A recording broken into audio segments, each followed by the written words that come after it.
ಕೌಸಲ್ಯಾಯಾಲಸತು ಮಮ ಹೃನ್ಮಂಡಲೇ ಪುತ್ರರತ್ನಂ ಆಪಾದಮೌಲಿಪರ್ಯಂತಂ ಗುರುಣಾಮಾಕೃತಿಂ ಸ್ಮರೇತ್ ತೇನ ವಿಘ್ನಾಃ ಪ್ರಣಶ್ಯಂತಿ ಸಿದ್ಧ್ಯಂತಿ ಚ ಮನೋರಥಾಃ.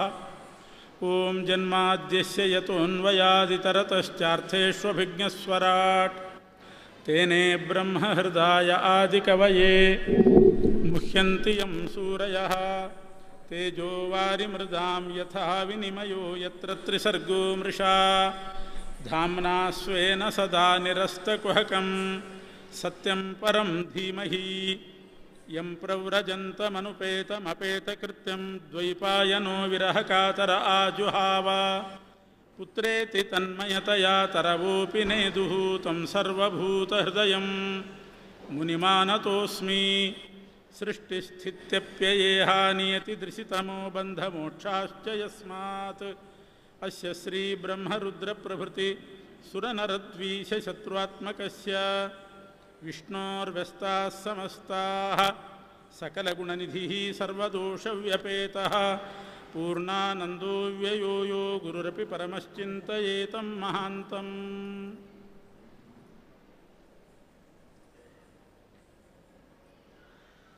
ಪರಮಪೂಜ್ಯ ಶ್ರೀಪಾದಂಗಳವರ ಚರಣಾರವಿಂದಕ್ಕೆ ನಮಸ್ಕರಿಸಿ ಭಾಗವತ ಪ್ರವಚನವನ್ನು ಮುಂದುವರಿಸ್ತಾ ಇದ್ದೇವೆ.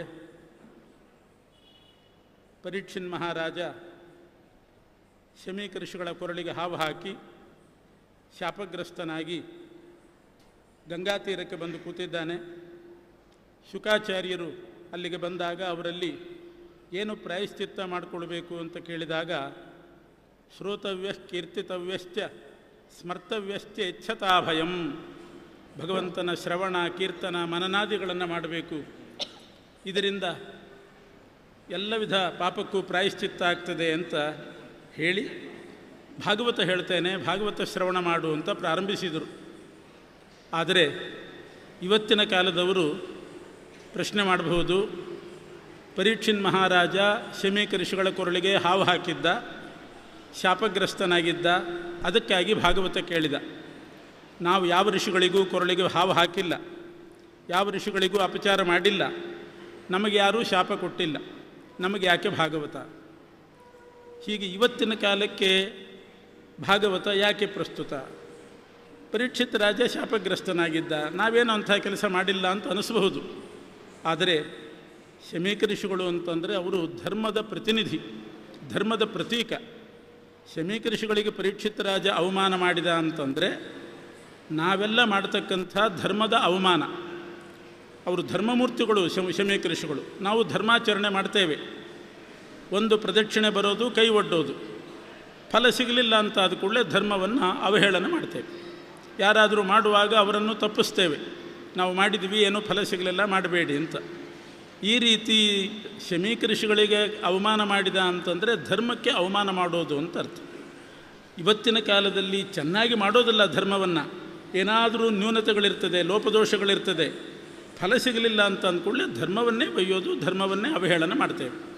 ಇಂಥ ಪಾಪಕ್ಕೆ ಭಾಗವತಾದಿ ಶ್ರವಣವೇ ಅದು ಪ್ರಾಯಶ್ಚಿತ್ತ, ಅದನ್ನು ಮಾಡಬೇಕು. ಈ ರೀತಿ ಅದರ ಒಳ ಅರ್ಥವನ್ನು ನಾವು ತಿಳ್ಕೊಂಡಾಗ ಭಾಗವತ ಹೇಗೆ ಪ್ರಸ್ತುತ ಅನ್ನೋದು ಅರ್ಥ ಆಗ್ತದೆ.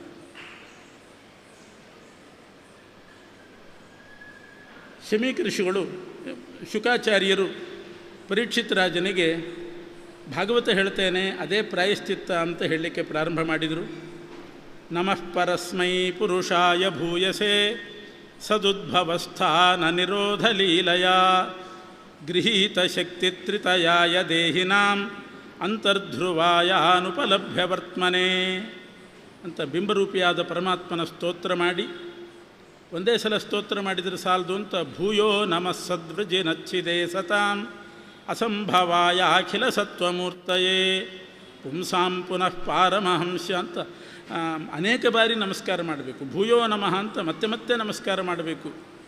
ಆ ರೀತಿ ತೋರಿಸ್ತಾ ಪುನಃ ನಮಸ್ಕಾರ ಮಾಡಿ, ಜನ್ಮಾದ್ಯಶಯತಃ ಅಂತ ಹೇಳಿದಂತೆ ಪರಮಾತ್ಮ ಹೇಗೆ ಜಗಜ್ಜನ್ಮಾದಿ ಕಾರಣನಾಗಿದ್ದಾನೆ ಅನ್ನೋದನ್ನು ಆರಂಭದಲ್ಲಿ ವಿವರಣೆ ಮಾಡ್ತಾ ಇದ್ದಾರೆ. ಪರಮಾತ್ಮ ಮಾಡಿದಂಥ ಜಗತ್ ಸೃಷ್ಟಿಯನ್ನು ಹೇಳ್ತಾರೆ. ಪ್ರಳಯ ಕಾಲದಲ್ಲಿದ್ದಂಥ ಪರಮಾತ್ಮ 87 ವರ್ಷ ಯೋಗ ನಿದ್ರೆಯಲ್ಲಿರ್ತಾನೆ. 100 ವರ್ಷ ಪ್ರಳಯ ಕಾಲ, 87 ವರ್ಷ ಸುಮ್ಮನೆ ಹೋಯಿತು, ಏನೂ ಜಗತ್ತಿನ ವ್ಯಾಪಾರ ಇರೋದಿಲ್ಲ. 12 ವರ್ಷ ಪರಮಾತ್ಮ ಸೃಷ್ಟಿ ಮಾಡ್ತಾನೆ. ಸೃಷ್ಟಿಯಲ್ಲಿ ಆರಂಭದಲ್ಲಿ ಪರಮಾತ್ಮ ಮಾಡಿದ್ದು 24 ತತ್ವಗಳ ಸೃಷ್ಟಿ. ತತ್ವ ಸೃಷ್ಟಿ ಅಂತಂದರೆ ಬ್ರಹ್ಮಾಂಡ ನಿರ್ಮಾಣ ಮಾಡಲಿಕ್ಕೆ ಬೇಕಾಗಿರ್ತಕ್ಕಂಥ ಮೂಲ ವಸ್ತುಗಳು. ಒಂದು ಮನೆ ಕಟ್ಟಬೇಕಾದ್ರೆ ಹೇಗೆ ಮರಳು, ಇಟ್ಟಿಗೆ, ಸಿಮೆಂಟು, ಕಬ್ಬಿಣ ಎಲ್ಲ ಬೇಕು, ಅದೇ ರೀತಿ ಬ್ರಹ್ಮಾಂಡ ಮತ್ತು ಪಿಂಡಾಂಡ ಎರಡರ ಸೃಷ್ಟಿಗೆ ಬೇಕಾಗಿರ್ತಕ್ಕಂಥ ಮೂಲ ವಸ್ತುಗಳನ್ನು ಪರಮಾತ್ಮ ಸೃಷ್ಟಿ ಮಾಡ್ತಾನೆ. ಅದನ್ನು ತತ್ವ ಸೃಷ್ಟಿ ಅಂತ ಕರೀತಾರೆ. ಅವ್ಯಕ್ತ ತತ್ವ, ಮಹತ್ತತ್ವ, ಅಹಂಕಾರ ತತ್ವ, ಮನಸ್ತತ್ವ. ಅವ್ಯಕ್ತ, ಮಹತ್, ಅಹಂಕಾರ, ಮನಸ್ಸು, ಪಂಚ ಜ್ಞಾನೇಂದ್ರಿಯ, ಪಂಚ ಕರ್ಮೇಂದ್ರಿಯಗಳು, ಪಂಚ ತನ್ಮಾತ್ರ, ಪಂಚ ಮಹಾಭೂತ. ಇವು 24 ತತ್ವಗಳು ಜಗತ್ತಿಗೆ ಮೂಲ, ಬ್ರಹ್ಮಾಂಡಕ್ಕೆ ಮೂಲ. ಅದನ್ನು ಸೃಷ್ಟಿ ಮಾಡಿದ. ಅದಕ್ಕೆ ಅಭಿಮಾನಿ ದೇವತೆಗಳನ್ನು ಸೃಷ್ಟಿ ಮಾಡಿದ. ತಾನು 24 ರೂಪಗಳಿಂದ ಆ ಅಭಿಮಾನಿ ದೇವತೆಗಳಲ್ಲಿ ನೆಲೆಸಿದ. ಆ 24 ರೂಪಗಳೇ ಕೇಶವಾದಿ ರೂಪಗಳು. ಅವ್ಯಕ್ತ ತತ್ವಕ್ಕೆ ಅಭಿಮಾನಿ ಲಕ್ಷ್ಮೀದೇವಿ, ಅಲ್ಲಿ ಕೇಶವ ರೂಪದಿಂದ ಪರಮಾತ್ಮ ಇದ್ದಾನೆ. ಮಹತ್ತತ್ವಕ್ಕೆ ಅಭಿಮಾನಿಗಳು ಬ್ರಹ್ಮವಾಯುಗಳು, ಅಲ್ಲಿ ನಾರಾಯಣ ರೂಪದಿಂದ ಪರಮಾತ್ಮ ಇದ್ದಾನೆ. ಹೀಗೆ ಕೇಶವ, ನಾರಾಯಣಾದಿ ಕೃಷ್ಣನ ತನಕ ಹರಯೇ ನಮಃ, ಶ್ರೀಕೃಷ್ಣಾಯ ನಮಃ ಅಂತೇಳಿ ಅಲ್ಲಿಯವರೆಗೆ ಭಗವಂತ 24 ರೂಪದಿಂದ ಅಲ್ಲಿ ನೆಲೆಸಿದ್ದಾನೆ. ಅದರಿಂದಲೇ ಆ 24 ತತ್ವಗಳಿಂದ ಬ್ರಹ್ಮಾಂಡ ಸೃಷ್ಟಿಯಾಯಿತು. 24 ತತ್ವಗಳಿಂದಲೇ ಪಿಂಡಾಂಡ, ನಮ್ಮ ದೇಹವೂ ಸೃಷ್ಟಿಯಾಗಿದೆ. ನಮ್ಮ ಶರೀರದಲ್ಲಿಯೂ 24 ತತ್ವಗಳಿದೆ. ತತ್ವಾಭಿಮಾನಿ ದೇವತೆಗಳಿದ್ದಾರೆ. ಅವರಲ್ಲಿ ನಿಯಾಮಕನಾಗಿ ಪರಮಾತ್ಮ 24 ರೂಪದಿಂದ ಇದ್ದಾನೆ. ಗಾಯತ್ರಿ ಮಂತ್ರ ಜಪ ಮಾಡೋದರ ಉದ್ದೇಶವೇ ಅದು. 24 ಅಕ್ಷರ ಗಾಯತ್ರಿ, 24 ಅಕ್ಷರದ ಮಂತ್ರ ಗಾಯತ್ರಿ ಮಂತ್ರ. ಒಂದು ಬಾರಿ ಗಾಯತ್ರಿ ಮಂತ್ರ ಹೇಳಿದರೆ 24 ಭಗವದ್ ರೂಪದ ನಾಮಕೀರ್ತನೆ ಮಾಡಿದಂತ ಆಗ್ತದೆ. ತತ್ಸವಿತುರ್ವರೇಣ್ಯಂ ಅಂದರೆ ಒಂದೊಂದು ಕೇಶವ, ನಾರಾಯಣ, ಮಾಧವಾದಿ ರೂಪಗಳ ನಾಮ ಅದು. ಯಾರಿಗೆ ಉಪನಯನ ಇಲ್ಲ, ಗಾಯತ್ರಿ ಅಧಿಕಾರ ಇಲ್ಲ ಅಂಥವರು ದಾಸರು ಮಾಡಿದಂಥ 24 ಭಗವದ್ ರೂಪಗಳ ಪದಗಳಿದೆ.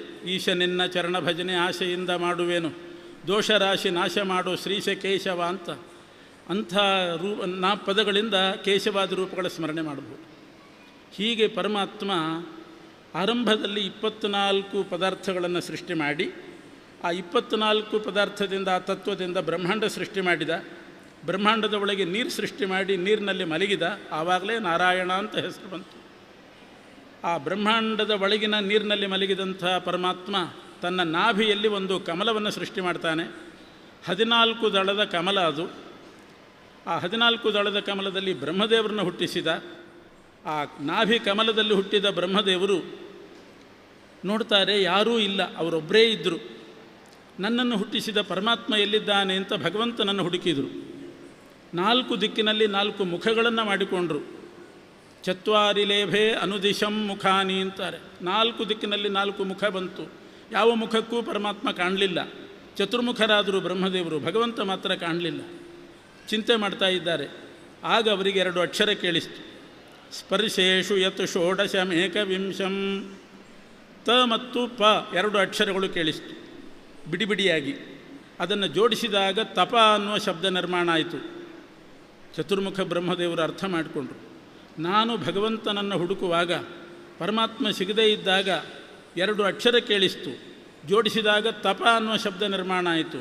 ತಪಸ್ಸು ಮಾಡಿದರೆ ಆ ಮುಖಕ್ಕೆ ಪರಮಾತ್ಮ ಕಾಣ್ತಾನೆ ಅಂತ ಬ್ರಹ್ಮದೇವರು ಬಹುದೀರ್ಘಕಾಲ ತಪಸ್ಸು ಮಾಡಿದರು. ಭಗವಂತ ಗೋಚರಿಸಿದ. ಭೂಯಸ್ತ್ವಂ ತಪ ಆತಿಷ್ಠ, ಇನ್ನೂ ತಪಸ್ಸು ಮಾಡು ಅಂತ 50 ವರ್ಷಗಳವರೆಗೆ ಬ್ರಹ್ಮದೇವರು ತಪಸ್ಸು ಮಾಡಿದರು. ಪ್ರಥಮ ಪರಾರ್ಧ ಪೂರ್ತಿ ಕಳಿತು. ಪರಕಾಲ ಅಂದರೆ ಬ್ರಹ್ಮದೇವರ 100 ವರ್ಷ ಆಯುಷ್ಯ. ಅದರಲ್ಲಿ 2 ಭಾಗ, ಪ್ರಥಮ ಪರಾರ್ಧ, ದ್ವಿತೀಯ ಪರಾರ್ಧ. 50 ವರ್ಷ ಕಳಿತು. ಆಮೇಲೆ ಪರಮಾತ್ಮ ಗೋಚರನಾಗಿ ಚತುಶ್ಲೋಕಿ ಭಾಗವತ ಉಪದೇಶ ಮಾಡಿ ಮುಂದಿನ ದ್ವಿತೀಯ ಪರಾರ್ಧದ ಸೃಷ್ಟಿ ನೀವು ಮಾಡಿರಿ ಅಂತ ಅವರಿಗೆ ಜವಾಬ್ದಾರಿ ಕೊಟ್ಟ. ಆಗ ಚತುರ್ಮುಖ ಬ್ರಹ್ಮದೇವರು ದ್ವಿತೀಯ ಪರಾರ್ಧದಲ್ಲಿ ಆರಂಭದಲ್ಲಿ ಸೃಷ್ಟಿ ಪ್ರಾರಂಭ ಮಾಡಿದರು. ಅದನ್ನೇ ನಾವೀಗ ಹೇಳೋದು ದ್ವಿತೀಯ ಪರಾರ್ಧೆ ಶ್ರೀ ಶ್ವೇತವರಾಹ ಕಲ್ಪೆ ಅಂತ. ಬ್ರಹ್ಮದೇವರ ದ್ವಿತೀಯ ಪರಾರ್ಧದಲ್ಲಿ ಇದ್ದೇವೆ. ಚತುರ್ಮುಖ ಬ್ರಹ್ಮದೇವರ ಸೃಷ್ಟಿ ನಡೆದದ್ದು ಈಗ. ಚತುರ್ಮುಖ ಬ್ರಹ್ಮದೇವರು ಆರಂಭದಲ್ಲಿ ಸೃಷ್ಟಿ ಮಾಡುವಾಗ 5 ವಿಧವಾದ ಅಜ್ಞಾನವನ್ನು ಸೃಷ್ಟಿ ಮಾಡಿದರು. ಪಂಚವಿಧ ಅಜ್ಞಾನ, ತಮಸ್ಸು, ಮೋಹ, ಮಹಾಮೋಹ, ತಾಮಿಸ್ರ, ಅಂಧತಾಮಿಸ್ರ ಅಂತ ಪಂಚವಿಧ ಅಜ್ಞಾನ. ಏನು ಗೊತ್ತಿಲ್ಲ ಅನ್ನೋದು ಒಂದು, ತಪ್ಪು ತಿಳ್ಕೊಳ್ಳೋದು, ತಪ್ಪು ತಿಳ್ಕೊಂಡದ್ರ ಮೇಲೆ ದುರಾಗ್ರಹ, ಸರಿಯಾದ ಯಥಾರ್ಥ ಜ್ಞಾನದ ಮೇಲೆ ಕೋಪ, ದ್ವೇಷ, ಇಂಥ ಪಂಚವಿಧ ಅಜ್ಞಾನಗಳನ್ನು ಸೃಷ್ಟಿ ಮಾಡಿ ಇದು ತಾಮಸ ಜೀವರಿಗೆ ಸಾಧನೆಗಾಗಲಿ ಅಂತ ಬಿಟ್ಟರು. ಆಮೇಲೆ ಪರಮಾತ್ಮನ ಧ್ಯಾನ ಮಾಡಿ ಪವಿತ್ರವಾದ ಮನಸ್ಸಿನಿಂದ 4 ಜನರನ್ನು ಸೃಷ್ಟಿ ಮಾಡಿದರು. ಸನಕಂಚ ಸನಂದಂಚ ಸನಾತನ ಮಥಾತ್ಮಭೂ ಸನತ್ಕುಮಾರಂಚ ಮುನಿ ನಿಷ್ಕ್ರಿಯಾನ್ ಊರ್ಧ್ವರೇತಸಃ. ಸನಕಾದಿಗಳನ್ನು ಧ್ಯಾನಪೂತವಾದ ಪವಿತ್ರವಾದ ಮನಸ್ಸಿನಿಂದ ಸೃಷ್ಟಿ ಮಾಡಿದರು. ಆ ಸನಕಾದಿಗಳಿಗೆ ಆಜ್ಞೆ ಮಾಡಿದರು, ಇದು ಪರಮಾತ್ಮನ ಸೃಷ್ಟಿಕಾಲ, ನೀವು ಸೃಷ್ಟಿ ಮಾಡಿರಿ, ಮದುವೆ ಮಾಡಿಕೊಂಡು ಪ್ರಜೋತ್ಪತ್ತಿ ಮಾಡಿ ಅಂತ. ಆದರೆ ಸನಕಾದಿಗಳು ಅದನ್ನು ಇಚ್ಛೆ ಪಡಲಿಲ್ಲ.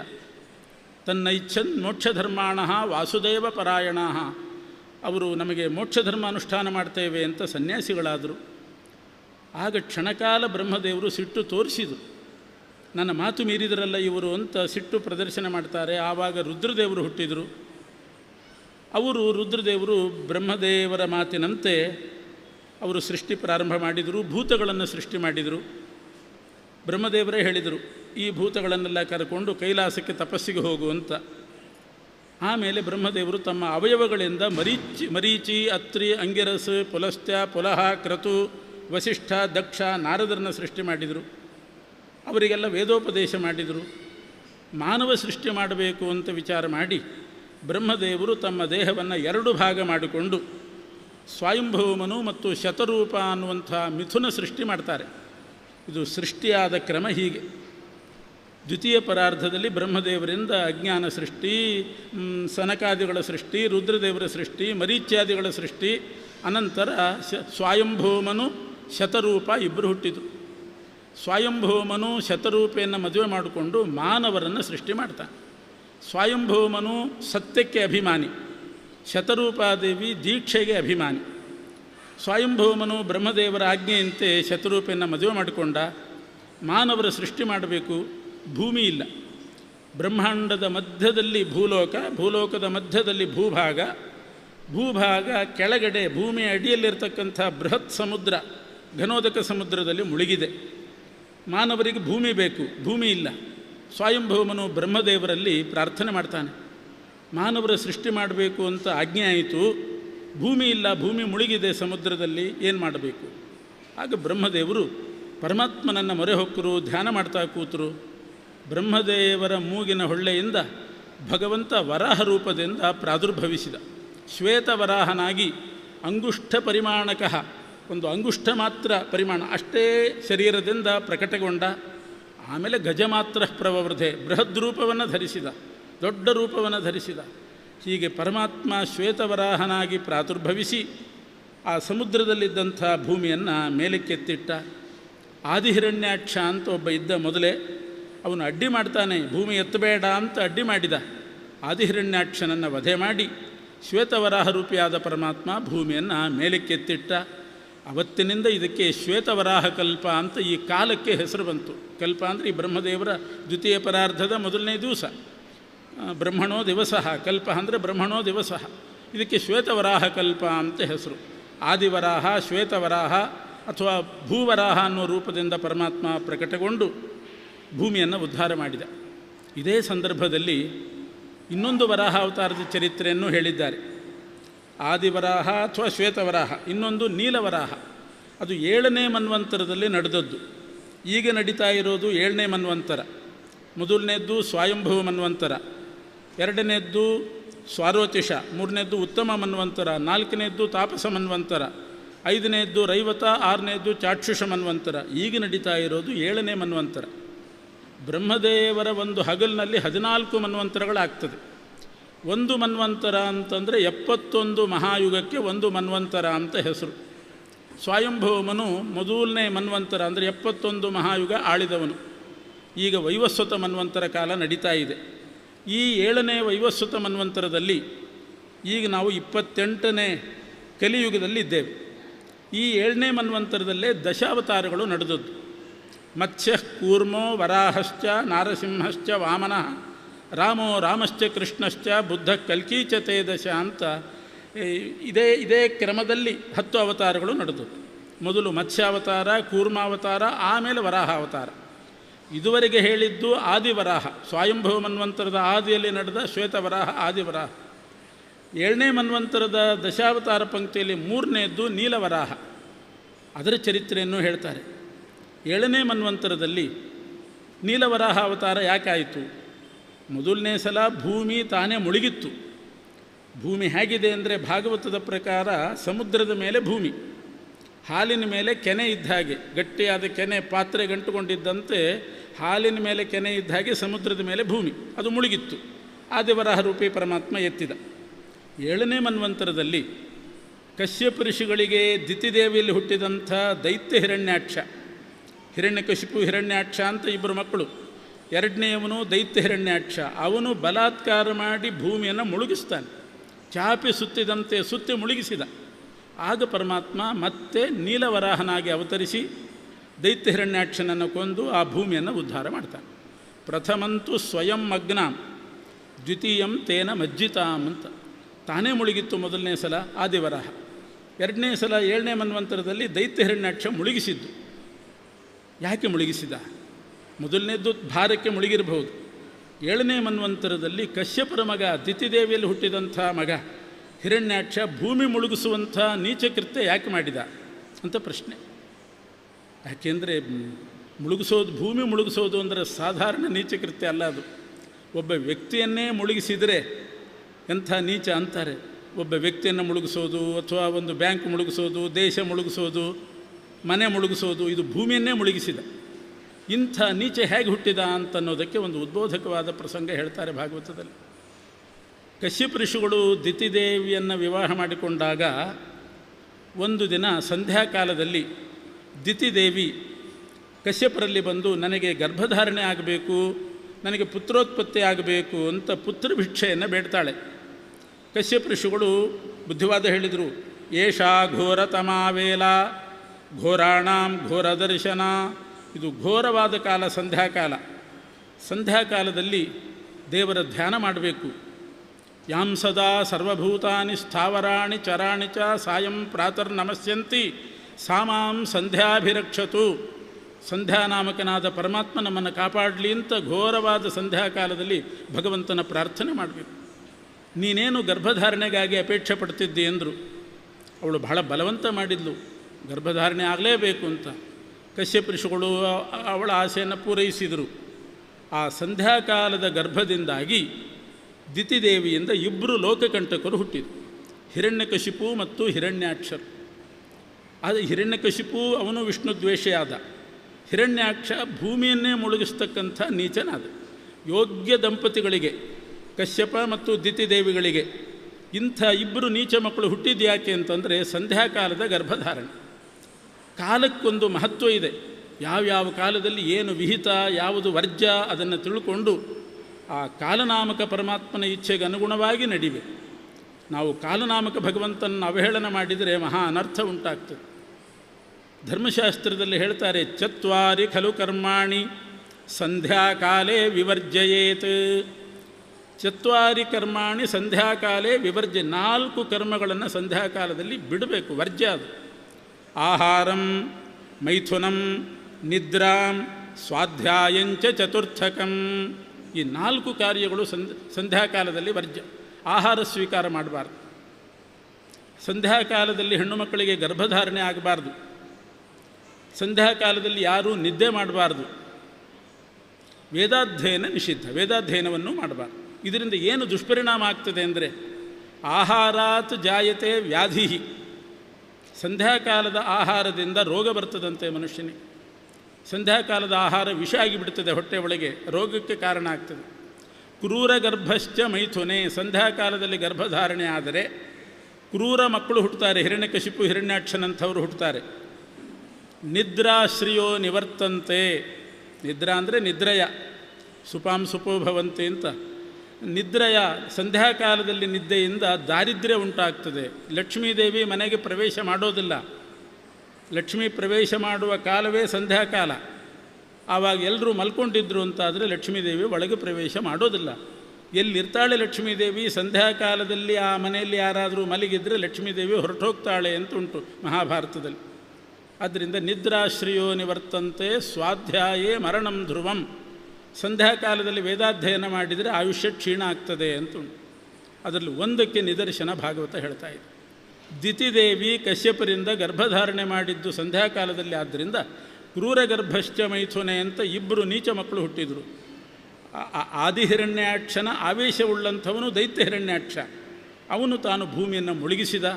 ಅದಕ್ಕೆ ಪರಮಾತ್ಮ ನೀಲವರಾಹನಾಗಿ ಬಂದು ಆ ಭೂಮಿಯನ್ನು ಪುನಃ ಉದ್ಧಾರ ಮಾಡ್ತಾನೆ, ದೈತ್ಯ ಹಿರಣ್ಯಾಕ್ಷನನ್ನು ಕೊಲ್ತಾನೆ. ಹೀಗೆ ವರಾಹಾವತಾರದ ಸಂದೇಶ ಇದು. ರಾಘವೇಂದ್ರ ಸ್ವಾಮಿಗಳು ಹೇಳ್ತಾರೆ, ವರಾಹಾವತಾರದಿಂದ ನಾವೇನು ತಿಳ್ಕೊಳ್ಬೇಕು?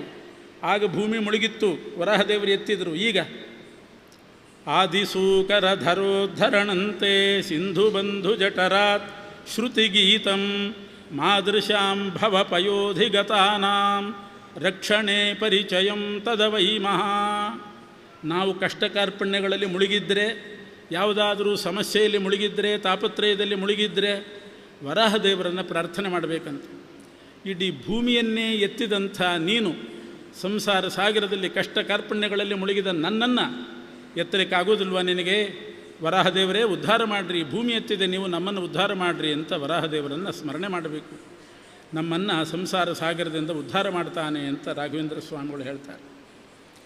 ಅಂತೂ ವರಾಹರೂಪಿ ಪರಮಾತ್ಮ ಉದ್ಧಾರ ಮಾಡಿದ ಭೂಮಿಯಲ್ಲಿ ಸ್ವಯಂಭೂಮನು ಮಾನವರನ್ನು ಸೃಷ್ಟಿ ಮಾಡಿದ. ಶತರೂಪೆಯಲ್ಲಿ ಮೊದಲು ಹುಟ್ಟಿದ ಮಾನವರು ಅಂದರೆ 5 ಜನ ಹುಟ್ಟಿದರು. ಆಕೂತಿ, ದೇವಹೂತಿ, ಪ್ರಸೂತಿ ಅಂತ 3 ಹೆಣ್ಣು ಮಕ್ಕಳು, ಪ್ರಿಯವ್ರತ, ಉತ್ತಾನಪಾದ 2 ಗಂಡು ಮಕ್ಕಳು. ಅದರಲ್ಲಿ ಮೊದಲು ಹೆಣ್ಣು ಮಕ್ಕಳ ಚರಿತ್ರೆ ಹೇಳ್ತಾರೆ.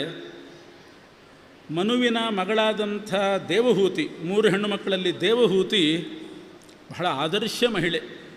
ಎಲ್ಲರೂ ಅನುಕರಣೆ ಮಾಡಬೇಕು, ದೇವಹೂತಿಯ ಚರ್ಯೆಯನ್ನು ಅನುಕರಣೆ ಮಾಡಬೇಕು. ಅಂಥ ಚರಿತ್ರೆ ದೇವಹೂತಿದ್ದು. ದೇವಹೂತಿಗೆ ವಿವಾಹದ ವಯಸ್ಸು ಬಂದಾಗ ಸ್ವಯಂಭೂಮನು ಮದುವೆ ಮಾಡಬೇಕು ಅಂತ ವಿಚಾರ ಮಾಡುವಾಗ ದೇವಹೂತಿ ಹೇಳ್ತಾಳಂತೆ, ಅಪ್ಪ ನನ್ನ ಮದುವೆಗೆ ವಿಚಾರ ಮಾಡ್ತಿದ್ದೀರಿ, ಯಾರ್ಯಾರಿಗೋ ಕೊಟ್ಟು ಮದುವೆ ಮಾಡೋದು ಬೇಡ, ನನ್ನ ಗಂಡ ಎಂಥವನಾಗಿರಬೇಕು ಅಂತ ನಾನು ಆಯ್ಕೆ ಮಾಡ್ತೇನೆ ಅಂದವಳು. ಎಂಥವನಿರಬೇಕು ನನ್ನ ಗಂಡ? ಒಬ್ಬ ತತ್ವಜ್ಞಾನಿ ಬೇಕು ನನಗೆ ಅಂತಾಳೆ. ರಾಜಕುಮಾರನೂ ಆಗಿರಬಹುದು, ಋಷಿಕುಮಾರ ಆಗಿರಬಹುದು, ಒಟ್ಟು ನನ್ನ ಕೈ ಹಿಡಿಯತಕ್ಕಂಥ ಪತಿ ತತ್ವಜ್ಞಾನಿ ಆಗಿರಬೇಕು, ಬ್ರಹ್ಮಜ್ಞಾನಿ ಆಗಿರಬೇಕು. ಮನೆಯಲ್ಲೇ ಗಂಡನಿಂದ ಉಪದೇಶ ಪಡೆದು ನನ್ನ ಆತ್ಮೋದ್ಧಾರ ಮಾಡಿಕೊಳ್ಬಹುದು. ಬ್ರಹ್ಮಜ್ಞಾನಕ್ಕೆ ಮತ್ತೊಬ್ಬರ ಕಾಲು ಹಿಡಿಬೇಕಾಗಿಲ್ಲ. ಆದ್ದರಿಂದ ನನಗೆ ಬ್ರಹ್ಮಜ್ಞಾನಿಯಾದಂಥ ವರ ಅಪೇಕ್ಷೆ ಇದೆ. ನಾರದರು ತಿಳಿಸಿದ್ದಾರೆ, ಕರ್ದಮ ಋಷಿಗಳು ಅಂತ ಒಬ್ಬರು ಇದ್ದಾರಂತೆ ಬ್ರಹ್ಮಜ್ಞಾನಿಗಳು, ಅವರಿಗೆ ಕೊಟ್ಟು ಮದುವೆ ಮಾಡಿರಿ ಅಂತ ಹೇಳಿದ್ದು. ಸ್ವಯಂಭೂಮನು ಕರ್ದಮರಿಗೆ ಕೊಟ್ಟು ಮದುವೆ ಮಾಡಿದ. ಇದು ದೇವಹೂತಿಯ ಆದರ್ಶ. ಎಂಥ ಭಾವನೆ ಇತ್ತು ನೋಡಿ. ಮನುಷ್ಯ ಜನ್ಮ ಜ್ಞಾನದಿಂದಲೇ ಸಾರ್ಥಕ. ಜ್ಞಾನ ಪಡೀಲಿಕ್ಕಿರ್ತಕ್ಕಂಥ ಜನ್ಮ ಮನುಷ್ಯ ಜನ್ಮ. ಬೇರೆ ಪಶು ಪಕ್ಷಿಗಳು ಪ್ರಾಣಿಗಳಲ್ಲಿ ನಮಗೆ ಬ್ರಹ್ಮಜ್ಞಾನ ಬೇಕು ಅಂತ ಅಪೇಕ್ಷೆಯಲ್ಲಿ ಬರಲಿಕ್ಕೆ ಸಾಧ್ಯ. ಅದರಿಂದ ದೇವಹೂತಿ, ನಾವು ಹೆಣ್ಣು ಮಕ್ಕಳಾದರೂ ಬರೀ ಮನೆ ಕೆಲಸಕ್ಕಷ್ಟೇ ಸೀಮಿತರಲ್ಲ, ತತ್ವಜ್ಞಾನ ನಮಗೆ ಯೋಗ್ಯವಾದ ರೀತಿಯಲ್ಲಿ ಪಡಿಬೇಕು, ಬ್ರಹ್ಮಜ್ಞಾನ ಸಂಪಾದನೆ ಮಾಡಬೇಕು. ಅಷ್ಟು ಕಳಕಳಿ, ಜ್ಞಾನದ ದಾಹ. ಕರ್ದಮರು ಪತಿಯಾಗ್ತಾರೆ. ಇವಳು ಬಯಸಿದ್ದು ಬ್ರಹ್ಮಜ್ಞಾನ, ಕರ್ದಮರನ್ನ ಮದುವೆ ಮಾಡಿಕೊಂಡದ್ದು. ಇವಳಿಗೆ ಬಂದದ್ದು ಬ್ರಹ್ಮಜ್ಞಾನ ಅನ್ನೋದಕ್ಕಿಂತ ಪರಬ್ರಹ್ಮನೇ ಮಗನಾಗಿ ಹುಟ್ಟಿದ. ಪರಬ್ರಹ್ಮಜ್ಞಾನ ಬೇಕು ಅಂತ ಬಯಸಿದರೆ ಪರಬ್ರಹ್ಮ ಕಪಿಲ ನಾಮಕನಾಗಿ ಅವತಾರ ಮಾಡಿದ್ದಾನೆ. ಹೀಗೆ ದೇವಹೂತಿ ಕರ್ದಮರ ಮಗನಾಗಿ ಭಗವಂತ ಕಪಿಲ ಅವತಾರ ತಾಳಿದ. ಆ ಭಗವಂತ ಕಪಿಲ ನಾಮಕನಾಗಿ ಅವತಾರ ಮಾಡಿದ ಮೇಲೆ ದೇವಹೂತಿ ಮಗನಿಂದ ಪಾಠ ಕಲಿತಳು. ಕಪಿಲ ಭಗವಂತ ತಾಯಿಯಾದ ದೇವಹೂತಿಗೆ ಉಪದೇಶ ಮಾಡಿದ್ದಾನೆ. ಅದನ್ನು ಕಪಿಲ ಗೀತ ಅಂತ ಕರೀತಾರೆ, ಸಾಂಖ್ಯಶಾಸ್ತ್ರ ಅಂತ ಕರೀತಾರೆ. ಬಹಳ ಅತ್ಯಂತ ಉಪಯುಕ್ತವಾಗಿರತಕ್ಕಂಥ ಉಪದೇಶ ಆ ಕಪಿಲ ಗೀತೆಯಲ್ಲಿದೆ. ಮೊದಲು ದೇವಹೂತಿ ಕೇಳ್ತಾಳೆ ಕಪಿಲ ಭಗವಂತನನ್ನು, ಮನುಷ್ಯನಾಗಿ ಹುಟ್ಟಿದವನು ಮೋಕ್ಷ ಪಡಿಬೇಕಾದರೆ ಮೊದಲು ಸಾಧನೆ ಏನು ಮಾಡಬೇಕು? ಮೊದಲನೇ ಮೆಟ್ಲು ಯಾವುದು ಮೋಕ್ಷಕ್ಕೆ ಹೋಗುವವರಿಗೆ? ಕಪಿಲ ಭಗವಂತ ಹೇಳಿದ, ಮೋಕ್ಷ ಬಯಸುವಂಥವರು ಮುಮುಕ್ಷುಗಳು ಮೊದಲು ಮಾಡಬೇಕಾದ ಸಾಧನೆ ಅಂದರೆ ಸಜ್ಜನರ ಸಂಘ ಮಾಡಬೇಕು. ಸಜ್ಜನರ ಸಂಘದಿಂದ ಎಲ್ಲ ಮೋಕ್ಷ ಸಾಧನೆಗಳು ಕೈಗೂಡುತ್ತದೆ. ಸತಾಂ ಪ್ರಸಂಗಾತ್ ಮಮ ವೀರ್ಯ ಸಂಪದೋ ಭವಂತಿ ಹೃತ್ಕರ್ಣ ರಸಾಯನಾ ಕಥಾ ತಜ್ಜೋಷಣಾದಾಶ್ವಪವರ್ಗವರ್ತ್ಮನಿ ಶ್ರದ್ಧಾವತಿ ಭಕ್ತಿರನುಕ್ರಮಿಷ್ಯತಿ. ಸಜ್ಜನರ ಸಂಘ ಬೇಕು. ಅದೇ ದುರ್ಭರ ಈಗಿನ ಕಾಲದಲ್ಲಿ. ಸಜ್ಜನರ ಸಂಘ ಅದು ಮಕ್ಕಳಿಗೆ ಆಯಿತು ಅಂತಾದರೆ ಅವರು ಉದ್ಧಾರ ಆದರು ಅಂತಲೇ ಅರ್ಥ. ಸಜ್ಜನರ ಸಂಘದಿಂದ ಶ್ರದ್ಧಾ, ಭಕ್ತಿ, ಪರಮಾತ್ಮನ ಕಥೆ ಎಲ್ಲವೂ ಕೂಡ ಅವರಿಗೆ ದೊರೀತದೆ. ಸಜ್ಜನರ ಸಂಘ ಮಾಡಬೇಕು. ರಾಮಾಯಣದಲ್ಲಿ ಒಂದು ಪ್ರಸಂಗ ನೋಡ್ತೇವೆ. ರಾಮದೇವರು ಸುಗ್ರೀವನ ಜೊತೆಗೆ ಸ್ನೇಹ ಬೆಳೆಸಿದರು. ಸುಗ್ರೀವನಿಗೆ ಸ್ನೇಹ ಆದ ಮೇಲೆ ಸುಗ್ರೀವನ ಮಾತಿನಂತೆ ವಾಲಿಯನ್ನು ಕೊಂದರು. ರಾಮ ವಾಲಿಯನ್ನು ಕೊಂದ ಮೇಲೆ ಇನ್ನೂ ವಾಲಿಗೆ ಪ್ರಾಣ ಹೋಗಿಲ್ಲ. ರಾಮ ಎದುರು ಬರ್ತಾನೆ. ವಾಲಿ ಕೇಳಿದ, ರಾಮ, ನಿನಗೆ ಸೀತೆ ಬೇಕಾಗಿತ್ತು, ಅದಕ್ಕೆ ನೀನು ಸುಗ್ರೀವನನ್ನು ಹಿಡಿದು ಅವನ ಮಾತಿನಂತೆ ನನ್ನನ್ನು ಕೊಂದಿ. ಆದರೆ ಸುಗ್ರೀವನ ಮೂಲಕ ನಿನಗೆ ಸೀತೆ ಸಿಗೋದು ಅಷ್ಟು ಸುಲಭ ಅಲ್ಲ. ನಿನಗೆ ಸೀತೆ ಬೇಕಾಗಿದ್ದರೆ ನನ್ನ ಹತ್ರ ಬರಬೇಕಾಗಿತ್ತು. ಡೈರೆಕ್ಟಾಗಿ ನನ್ನನ್ನು ಅಪ್ರೋಚ್ ಮಾಡಿದರೆ ಒಂದು ಕ್ಷಣದಲ್ಲಿ ನಾನು ಸೀತೆಯನ್ನು ತರಿಸ್ತಿದ್ದೆ. ಸುಮ್ಮನೆ ನನ್ನನ್ನು ಕೊಂದಿ. ನನಗೂ ನಿನಗೂ ಏನೂ ವೈರ ಇಲ್ಲ. ಸುಗ್ರೀವನ ಮಾತಿನಂತೆ ಕೊಂದಿ. ನನ್ನ ಹತ್ರ ಬರಬೇಕಾಗಿತ್ತು, ಸೀತೆ ಸಿಗ್ತಿದ್ಲು. ರಾಮನಿಗೆ ಆಶ್ಚರ್ಯ ಆಯಿತು. ನಿನ್ನನ್ನು ಅಪ್ರೋಚ್ ಮಾಡಿದರೆ ಅಷ್ಟು ಸುಲಭದಲ್ಲಿ ಸೀತೆಯನ್ನು ದೊರಕಿಸ್ತಿದ್ದೀಯ, ಹೇಗೆ ತರ್ತಿದ್ದಿ ನೀನು? ವಾಲಿ ಹೇಳ್ತಾನೆ, ನನಗೂ ರಾವಣನಿಗೂ ಅಷ್ಟು ಫ್ರೆಂಡ್ಶಿಪ್ ಇದೆ. ನಾನು ಒಂದು ಮಾತು ಹೇಳಿದರೆ ಸಾಕು, ಅವನು ತಂದು ಕೊಡ್ತಾನೆ, ಅಂಥ ಸ್ನೇಹ ಇದೆ. ರಾಮ ಹೇಳಿದ, ಅದಕ್ಕೆ ನಿನ್ನನ್ನು ಕೊಂದದ್ದು ಅಂದ. ನೀನೇ ನಿನ್ನ ಬಾಯಲ್ಲಿ ಹೇಳ್ತಿದ್ದೀಯ ನಾನು ರಾವಣನ ಜೊತೆಗೆ ಅಷ್ಟು ಫ್ರೆಂಡ್ಶಿಪ್ ಇಟ್ಟುಕೊಂಡಿದ್ದೇನೆ ಅಂತ. ನಿನ್ನನ್ನು ಕೊಂದದ್ದು ಅದಕ್ಕೋಸ್ಕರ, ನಾನು ಸೀತೆಗೋಸ್ಕರ ಅಲ್ಲ. ಸೀತೆ ಕಳೆದು ಹೋಗಿಲ್ಲ, ಕಳೆದು ಹೋಗಿರೋದು ಸೀತೆಯ ಪ್ರತಿಕೃತಿ. ಅದನ್ನು ಹುಡುಕುವ ಪ್ರಯತ್ನ ಮಾಡ್ತಿದ್ದೀನಿ. ಇರಲಿ, ನೀನೇ ಹೇಳಿದಂತೆ ರಾವಣನ ಜೊತೆಗೆ ನೀನು ಸ್ನೇಹ ಬೆಳೆಸಿದ್ರಿಂದ ನಿನ್ನನ್ನು ಕೊಂದೆ ನಾನು. ಇನ್ಯಾರೂ ಸಿಗಲಿ. ಸುಗ್ರೀವನ ಮೈತ್ರಿ ಮಾಡಿದ್ದು ಅವನು ಸೀತೆಯನ್ನು ಹುಡುಕಿಸ್ತಾನೆ ಅಂತ ಅಲ್ಲ. ಮತ್ತು ಯಾಕೆ ಸುಗ್ರೀವನ ಸ್ನೇಹ ಬೆಳೆಸಿದೆ ಅಂತಂದರೆ, ಹನುಮಂತನ ಪಕ್ಷದಲ್ಲಿದ್ದಾನೆ. ಸುಗ್ರೀವ ಹನುಮಂತನ ಪಕ್ಷದಲ್ಲಿದ್ದಾನೆ. ನೀನು ರಾವಣನ ಸ್ನೇಹ ಮಾಡಿದ್ದಿ, ಅದಕ್ಕೆ ನಿನ್ನನ್ನು ಕೊಂದೆ ಅಂತ. ಆದ್ದರಿಂದಲೇ ಮುಂದೆ ವಾಲಿ ತಿದ್ದುಪಡಿ ತಿದ್ದುಕೊಂಡ. ಮುಂದಿನ ಸಲ ಹುಟ್ಟುವಾಗ ವಾಲಿ ಅರ್ಜುನನಾಗಿ ಭೀಮನ ತಮ್ಮನಾಗಿ ಹುಟ್ಟಿದ. ಅದೇ ಪರಮಾತ್ಮ ಅರ್ಜುನನಿಗೆ ಸಾರಥಿಯಾಗಿ ಅವನನ್ನು ಜೀವ ಉಳಿಸಿದ, ಉದ್ಧಾರ ಮಾಡಿದ. ಸುಗ್ರೀವ ಹನುಮಂತನ ಸಹವಾಸದಲ್ಲಿದ್ದ. ಮುಂದೆ ಹುಟ್ಟುವಾಗ ಕರ್ಣನಾಗಿ ದುರ್ಯೋಧನನ ಸಹವಾಸ ಮಾಡಿದ. ಪ್ರಾಂಗ್ ಮಿತ್ರಮಪಿ ತತ್ಯಜೆ. ಆ ಸುಗ್ರೀವ ಹಿಂದಿನ ಮಿತ್ರ. ಅದೇ ಸುಗ್ರೀವ ಕರ್ಣನಾದಾಗ ಕೃಷ್ಣ ಕರ್ಣನನ್ನು ಕೊಲ್ಲಿಸಿಬಿಟ್ಟ. ಯಾವ ಸುಗ್ರೀವನ ಜೊತೆಗೆ ಸ್ನೇಹ ಮಾಡಿದ್ನೋ ಅದೇ ಸುಗ್ರೀವ ಕರ್ಣನಾದಾಗ ಕೊಲ್ಲಿಸಿದ. ಯಾವ ವಾಲಿಯನ್ನು ಕೊಂದಿದ್ನೋ ಅದೇ ವಾಲಿ ಅರ್ಜುನನಾದಾಗ ಅವನ ಜೀವ ಉಳಿಸಿದ. ಯಾಕೆ? ಅರ್ಜುನ ಭೀಮನ ತಮ್ಮನಾದ, ಕರ್ಣ ದುರ್ಯೋಧನನ ಪಕ್ಷಕ್ಕೆ ಸೇರಿದ. ಅದರಿಂದ ಸಜ್ಜನರ ಸಹವಾಸದಲ್ಲಿರಬೇಕು, ಸತ್ಸಂಗ ಬೇಕು. ಸತ್ ಅಂದರೆ ಮುಖ್ಯ ಪ್ರಾಣದೇವರು, ಅವರ ಸಂಘ ಬೇಕು. ಹನುಮಂತನ ಪಕ್ಷದಲ್ಲಿದ್ದ. ಆದ್ದರಿಂದ ಸುಗ್ರೀವ ಗೆದ್ದ, ವಾಲಿ ಬಿದ್ದ. ಅರ್ಜುನ ಭೀಮನ ಪಕ್ಷದಲ್ಲಿದ್ದ, ಆದ್ದರಿಂದ ಅರ್ಜುನ ಗೆದ್ದ. ಇದು ಭಾಗವತ ಹೇಳಿದ್ದಕ್ಕೆ ನಿದರ್ಶನ ನಮಗೆ ರಾಮಾಯಣದಲ್ಲಿ ಸಿಗ್ತದೆ. ಎಂಥ ಕೆಲಸ ಮಾಡಿದ! ಇಂದ್ರಾವತಾರಿಯಾದ ವಾಲಿ ರಾವಣನ ಸಹವಾಸದಿಂದ ಸತ್ತೋದ ನೋಡಿ. ಒಂದು ಮಾತು ಹೇಳ್ತಾರೆ, ತಕ್ರಯೋಗಾದ್ ಯಥಾ ಪಯಃ ಅಂತ. ಒಳ್ಳೆ ಮಧುರವಾದ ಹಾಲು, ಒಂದಿಷ್ಟೇ ಇಷ್ಟು ಒಂದು ಹನಿ ಮೊಸರು ಹಾಕಿಬಿಟ್ರೆ ಏನಾಗ್ತದೆ ಹಾಲು? ಅದರ ಮಾಧುರ್ಯ ಎಲ್ಲ ಹೋಗಿ ಹುಳಿಯಾಗಿ ಬಿಡ್ತದೆ. ಅದರಂತೆ ವಾಲಿಯಾದವನು ರಾವಣನ ಸ್ವಲ್ಪ ಸಹವಾಸದಿಂದ ಎಂಥ ಅನರ್ಥ ಮಾಡಿಕೊಂಡ. ಅದರಿಂದ ಸತ್ಸಂಗ ಬಹಳ ಮುಖ್ಯ. ಇದು ಕಪಿಲಗೀತೆಯಲ್ಲಿ ನೋಡ್ತೇವೆ. ಇನ್ನೊಂದು ಕಪಿಲ ಉಪದೇಶ ಮಾಡಿದ್ದೇನು ಅಂದರೆ, ಪ್ರತಿಯೊಬ್ಬರೂ ಕೂಡ ಬೆಳಿಗ್ಗೆದ್ದು ಕೂಡಲೇ ಮೊದಲು ಪರಮಾತ್ಮನ ಧ್ಯಾನ ಮಾಡಬೇಕು. ಮನಸ್ಸಿಗೆ ಸ್ನಾನ ಆಗಬೇಕು, ಧ್ಯಾನ ಸ್ನಾನ. ಆಮೇಲೆ ದೇಹಕ್ಕೆ ಸ್ನಾನ. ದೇಹಕ್ಕೆ ಬೇಕಾದಷ್ಟು ಸ್ನಾನ ಆಗ್ತದೆ. ಮನಸ್ಸಿಗೆ ಆಗದೇ ಇದ್ದರೆ ಒಳಗಡೆ ಮೈಲಿಗೆ, ಹೊರಗಡೆ ಮಡಿ ಅಷ್ಟೆ. ಮನಸ್ಸಿಗೆ ಸ್ನಾನ ಆಗಬೇಕು, ಧ್ಯಾನ ಸ್ನಾನ. ಸಂಚಿಂತಯೇದ್ ಭಗವತಶ್ಚರಣಾರವಿಂದಂ ವಜ್ರಾಂಕುಶಧ್ವಜ ಸರೋರುಹಲಾಂಛನಾಢ್ಯಂ ಉತ್ತುಂಗರಕ್ತವಿಲಸನ್ನಖ ಚಕ್ರವಾಲಜ್ಯೋತ್ಸ್ನಾಭಿರಾಹತ ಮಹದೃದಯಾಂಧಕಾರಂ. ಪ್ರತಿನಿತ್ಯ ಬೆಳಿಗ್ಗೆದ್ದು ಧ್ಯಾಯೇಚ್ಚಿರಂ ಭಗವತಶ್ಚರಣಾರವಿಂದಂ, ಪರಮಾತ್ಮನ ಪಾದಾರವಿಂದ ಧ್ಯಾನ ಮಾಡಬೇಕು.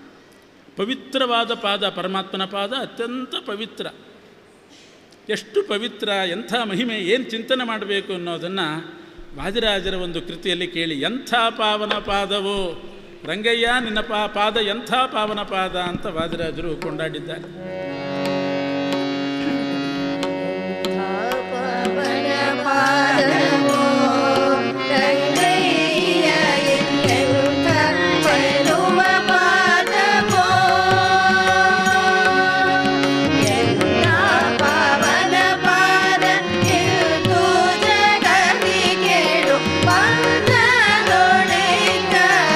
ಪತಿಯ ಉರುಳಿಸಿ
ಕಪಿಲನಾಮಕ ಪರಮಾತ್ಮ ದೇವಹೂತಿಗೆ ಸಂಚಿಂತಯೇದ್ ಭಗವತಶ್ಚರಣಾರವಿಂದಂ, ಭಗವಂತನ ಪಾದಾರವಿಂದ ಧ್ಯಾನ ಮಾಡಬೇಕು. ಅದರಿಂದ ಮನಸ್ಸು ಪಾವನವಾಗ್ತದೆ. ಯಾಕೆ ಅಂದರೆ ಭಗವಂತನ ಪಾದ ಅತ್ಯಂತ ಪವಿತ್ರವಾದ ಪಾದ. ಏನು ಅಂತ ಚಿಂತನೆ ಮಾಡಬೇಕು. ತ್ರಿವಿಕ್ರಮಾವತಾರದಲ್ಲಿ ಗಂಗೆಯನ್ನು ಹುಟ್ಟಿಸಿದಂಥ ಪಾದ. 3 ಲೋಕದ ಅಘಹಿಂಗುವಳು, 3 ಲೋಕದ ಪಾಪ ಪರಿಹರಿಸುವವಳು ಗಂಗೆ. ಅಂಥ ಗಂಗೆಗೆ ಜನಕವಾದ ಪಾದ ಭಗವಂತನ ಪಾದ. ಚೆಂಡು ತರುವ ನೆಪದಿ ಕಾಳಿಂಗನ ಯಮುನಾ ನದಿಯಲ್ಲಿ ಧುಮುಕಿ ಕಾಳಿಂಗನ ಹೆಡೆ ಮೆಟ್ಟಿದಂಥ ಪಾದ ಭಗವಂತನ ಪಾದ. ಶಿಲೆಯಾಗಿ ಬಿದ್ದಂಥ ಹಲ್ಲೆಯನ್ನು ಉದ್ಧಾರ ಮಾಡಿದಂಥ ಪಾದ ಶ್ರೀರಾಮನ ಪಾದ. ಗಯಾಸುರನ ಶಿರವನ್ನು ಮೆಟ್ಟಿದಂಥ ಪಾದ ಭಗವಂತನ ಪಾದ. ಉಡುಪಿಯಲ್ಲಿ ನೆಲೆಸಿದ ಕೃಷ್ಣನ ಪಾದ. 5 ಪರ್ಯಾಯಗಳಲ್ಲಿ ಪೇಜಾವರ ಶ್ರೀಗಳಿಂದ ಪೂಜಿತವಾದ ಪಾದ ಶ್ರೀಕೃಷ್ಣನ ಪಾದ. ಹೀಗೆ ಭಗವಂತನ ಪಾದದ ಚಿಂತನೆಯನ್ನು ವಿಶೇಷವಾಗಿ ಮಾಡಿರಿ, ನಿಮ್ಮ ಅಂತಃಕರಣ ಶುದ್ಧವಾಗ್ತದೆ ಅಂತ ಕಪಿಲನಾಮಕ ಪರಮಾತ್ಮ ಉಪದೇಶ ಮಾಡಿದ್ದಾನೆ. ಇದನ್ನು ಕೇಳಿ ದೇವಹೂತಿ ಉದ್ಧಾರ ಆದಲು. ಅನಂತರ ಭಾಗವತದಲ್ಲಿ ಬರ್ತಕ್ಕಂಥ ಪ್ರಸಂಗ ದಕ್ಷ ಪ್ರಜಾಪತಿಯ ಯಜ್ಞದ ಪ್ರಸಂಗ. ಶಿವನಿಗೂ ದಕ್ಷ ಪ್ರಜಾಪತಿಗೂ ಒಮ್ಮೆ ಮನಸ್ತಾಪ ಉಂಟಾಯಿತು. ಬಹಳ ಸಣ್ಣ ನಿಮಿತ್ತ, ಏನು ವರದಕ್ಷಿಣೆ ನಿಮಿತ್ತವಾಗಿ ಮನಸ್ತಾಪ ಅಲ್ಲ, ಏನಲ್ಲ. ರುದ್ರದೇವರು ಶಿವ ಅಳಿಯ, ದಕ್ಷ ಪ್ರಜಾಪತಿ ಹೆಣ್ಣು ಕೊಟ್ಟ ಮಾವ. ಏನು ಅವರಿಬ್ಬರ ಮನಸ್ತಾಪ ಅಂದರೆ, ಒಂದು ಯಜ್ಞ ಮಂಟಪದಲ್ಲಿ ದಕ್ಷ ಪ್ರಜಾಪತಿ ಬಂದಾಗ ಮೊದಲೇ ಇದ್ದಂಥ ಶಿವ ರುದ್ರದೇವರು ದಕ್ಷನಿಗೆ ಎದ್ದು ನಮಸ್ಕಾರ ಮಾಡಲಿಲ್ಲ ಅಂತ ಇಷ್ಟೇ ದಕ್ಷನಿಗೆ ಮನಸ್ತಾಪಕ್ಕೆ ಕಾರಣ. ಅಳಿಯ ಮಾವನಿಗೆ ನಮಸ್ಕಾರ ಮಾಡಬೇಕಾದದ್ದು ಪದ್ಧತಿ ಸಂಪ್ರದಾಯ ಸರಿ. ಆದರೆ ಅಳಿಯನಾದ ರುದ್ರದೇವರು ಮಾವನಾದ ದಕ್ಷನಿಗೆ ನಮಸ್ಕಾರ ಮಾಡಲಿಲ್ಲ. ಯಾಕೆ ಮಾಡಲಿಲ್ಲ, ಏನು ಪ್ರಸಂಗ ಇತ್ತು ಅಂತ ವಿಚಾರಿಸದೆ ದಕ್ಷ ಪ್ರಜಾಪತಿ ಅಪಾರ್ಥ ಮಾಡಿಕೊಂಡು, ನನ್ನನ್ನು ಅವಹೇಳನ ಮಾಡಿದ ಅಂತ, ತಿರಸ್ಕರಿಸಿದ ಅಂತ ಅಪಾರ್ಥ ಮಾಡಿಕೊಂಡು ರುದ್ರದೇವರನ್ನು ಬಹಳಷ್ಟು ನಿಂದೆ ಮಾಡ್ತಾನೆ. ಈ ಶಿವನಿಗೆ ನಾನು ಕನ್ಯಾದಾನ ಮಾಡಬಾರ್ದಾಗಿತ್ತು, ಇವನನ್ನು ಅಳಿಯನನ್ನಾಗಿ ಮಾಡಿಕೊಂಡದ್ದು ತಪ್ಪಾಯಿತು, ಇವನಿಗೆ ವ್ಯವಹಾರ ಪದ್ಧತಿ ಸಂಪ್ರದಾಯ ಗೊತ್ತಿಲ್ಲ, ಮಾವನಿಗೆ ನಮಸ್ಕಾರ ಮಾಡಬೇಕು ಅಂತ ಗೊತ್ತಿಲ್ಲ, ಇವನು ಸ್ಮಶಾನವಾಸಿ, ದಿಗಂಬರ, ಭಿಕ್ಷೆ ಬೇಡುವವನು, ಹೀಗೆಲ್ಲ ನಿಂದೆ ಮಾಡಿದ. ಯಾಕೆ ನಮಸ್ಕಾರ ಮಾಡಿಲ್ಲ ಅಂತಿಷ್ಟು. ಅಷ್ಟೇ ಅಲ್ಲ, ನಿಂದೆ ಮಾತ್ರ ಮಾಡಿದ್ದಲ್ಲ, ಇನ್ನು ಮುಂದೆ ಯಾರು ಯಾವುದೇ ಯಾಗ ಮಾಡಿದರೂ ಶಿವನಿಗೆ ಆಹುತಿ ಕೊಡಬಾರ್ದು ಅಂತ ಶಾಪ ಕೊಟ್ಟ. ತಾನೇ ಒಂದು ದಿವಸ ತನ್ನ ಮನೆಯಲ್ಲಿ ದೊಡ್ಡ ಯಾಗ ಮಾಡುವಾಗ ಎಲ್ರಿಗೂ ಆಮಂತ್ರಣ ಕೊಟ್ಟರು, ಶಿವನಿಗೆ ಆಮಂತ್ರಣ ಕೊಡಲಿಲ್ಲ. ಇದೆಲ್ಲ ದಕ್ಷ ಪ್ರಜಾಪತಿ ಮಾಡಿದಂಥ ಮಹದಪರಾಧ. ರುದ್ರದೇವರಂಥ ಮಹಾತ್ಮರಿಗೆ, ವೈಷ್ಣವಾಗ್ರೇಸರಿಗೆ ಇಷ್ಟು ಅಪಚಾರ ಮಾಡಿದ, ನಿಂದೆ ಮಾಡಿದ, ಶಾಪ ಕೊಟ್ಟ. ಮನೆಯಲ್ಲಿ ಮಾಡ್ತಕ್ಕಂಥ ಯಾಗಕ್ಕೆ ಆಮಂತ್ರಣ ಕೊಡಲಿಲ್ಲ. ಸತೀದೇವಿ ತನ್ನ ತವರು ಮನೆಯಲ್ಲಿ ನಡೆಯುವಂಥ ಯಾಗಕ್ಕೆ ಹೋಗಬೇಕು ಅಂತ ಅವಳಿಗೆ ಆಸೆ. ಸತೀದೇವಿಗೆ ಬಂದು ರುದ್ರದೇವರ ಹತ್ರ ಕೇಳ್ತಾಳೆ, ನಮ್ಮ ತವರು ಮನೆಯಲ್ಲಿ ಒಂದು ಯಜ್ಞ ನಡೀತಾ ಇದೆ, ಹೋಗೋಣ ಬನ್ನಿ ಅಂತ ಕರೆದು. ರುದ್ರದೇವರು ಹೇಳ್ತಾರೆ, ನಿಂದೆ ಮಾಡಿದ್ದಾನೆ ನಿಮ್ಮಪ್ಪ, ನನಗೆ ಶಾಪ ಕೊಟ್ಟಿದ್ದಾನೆ, ಆಮಂತ್ರಣನೂ ಕೊಡಲಿಲ್ಲ, ಯಾಕೆ ಹೋಗಬೇಕು? ಇಂಥವ್ರ ಮನೆಗೆ ಹೋಗೋದು ಸರಿಯಲ್ಲ. ಸತೀದೇವಿ ಕೇಳಿದ್ದು, ನಿಮ್ಮನ್ನು ನಮ್ಮ ತಂದೆ ಬೈದದ್ದು ಹೌದು, ಶಾಪ ಕೊಟ್ಟದ್ದು ಹೌದು, ಆದರೆ ನೀವು ಯಾಕೆ ನಮಸ್ಕಾರ ಮಾಡಲಿಲ್ಲ ಆವತ್ತು? ಎಲ್ಲ ಪ್ರಜಾಪತಿಗಳು ಸೇರಿ ಒಂದು ಯಜ್ಞ ಮಾಡುವಾಗ ಆ ಯಜ್ಞ ಮಂಟಪದಲ್ಲಿ ನಮ್ಮ ತಂದೆ ಬಂದಾಗ ನೀವು ಯಾಕೆ ನಮಸ್ಕಾರ ಮಾಡಲಿಲ್ಲ? ಅಳಿಯ ಮಾವನಿಗೆ ನಮಸ್ಕಾರ ಮಾಡಬೇಕು, ನೀವು ಯಾಕೆ ಮಾಡಲಿಲ್ಲ? ರುದ್ರದೇವರು ಬಹಳ ಒಳ್ಳೆಯ ಉತ್ತರ ಕೊಡ್ತಾರೆ. ದಾಕ್ಷಾಯಿಣಿ ನಮಸ್ಕಾರ ಮಾಡಲಿಲ್ಲ ನಿಜ, ಉಳಿದವರೆಲ್ಲ ದಕ್ಷನಿಗೆ ಮಾಡಿದರು. ಯಾರಿಗೆ ಮಾಡಿದರು? ದಕ್ಷನಿಗೆ ಮಾಡಿದರಾ?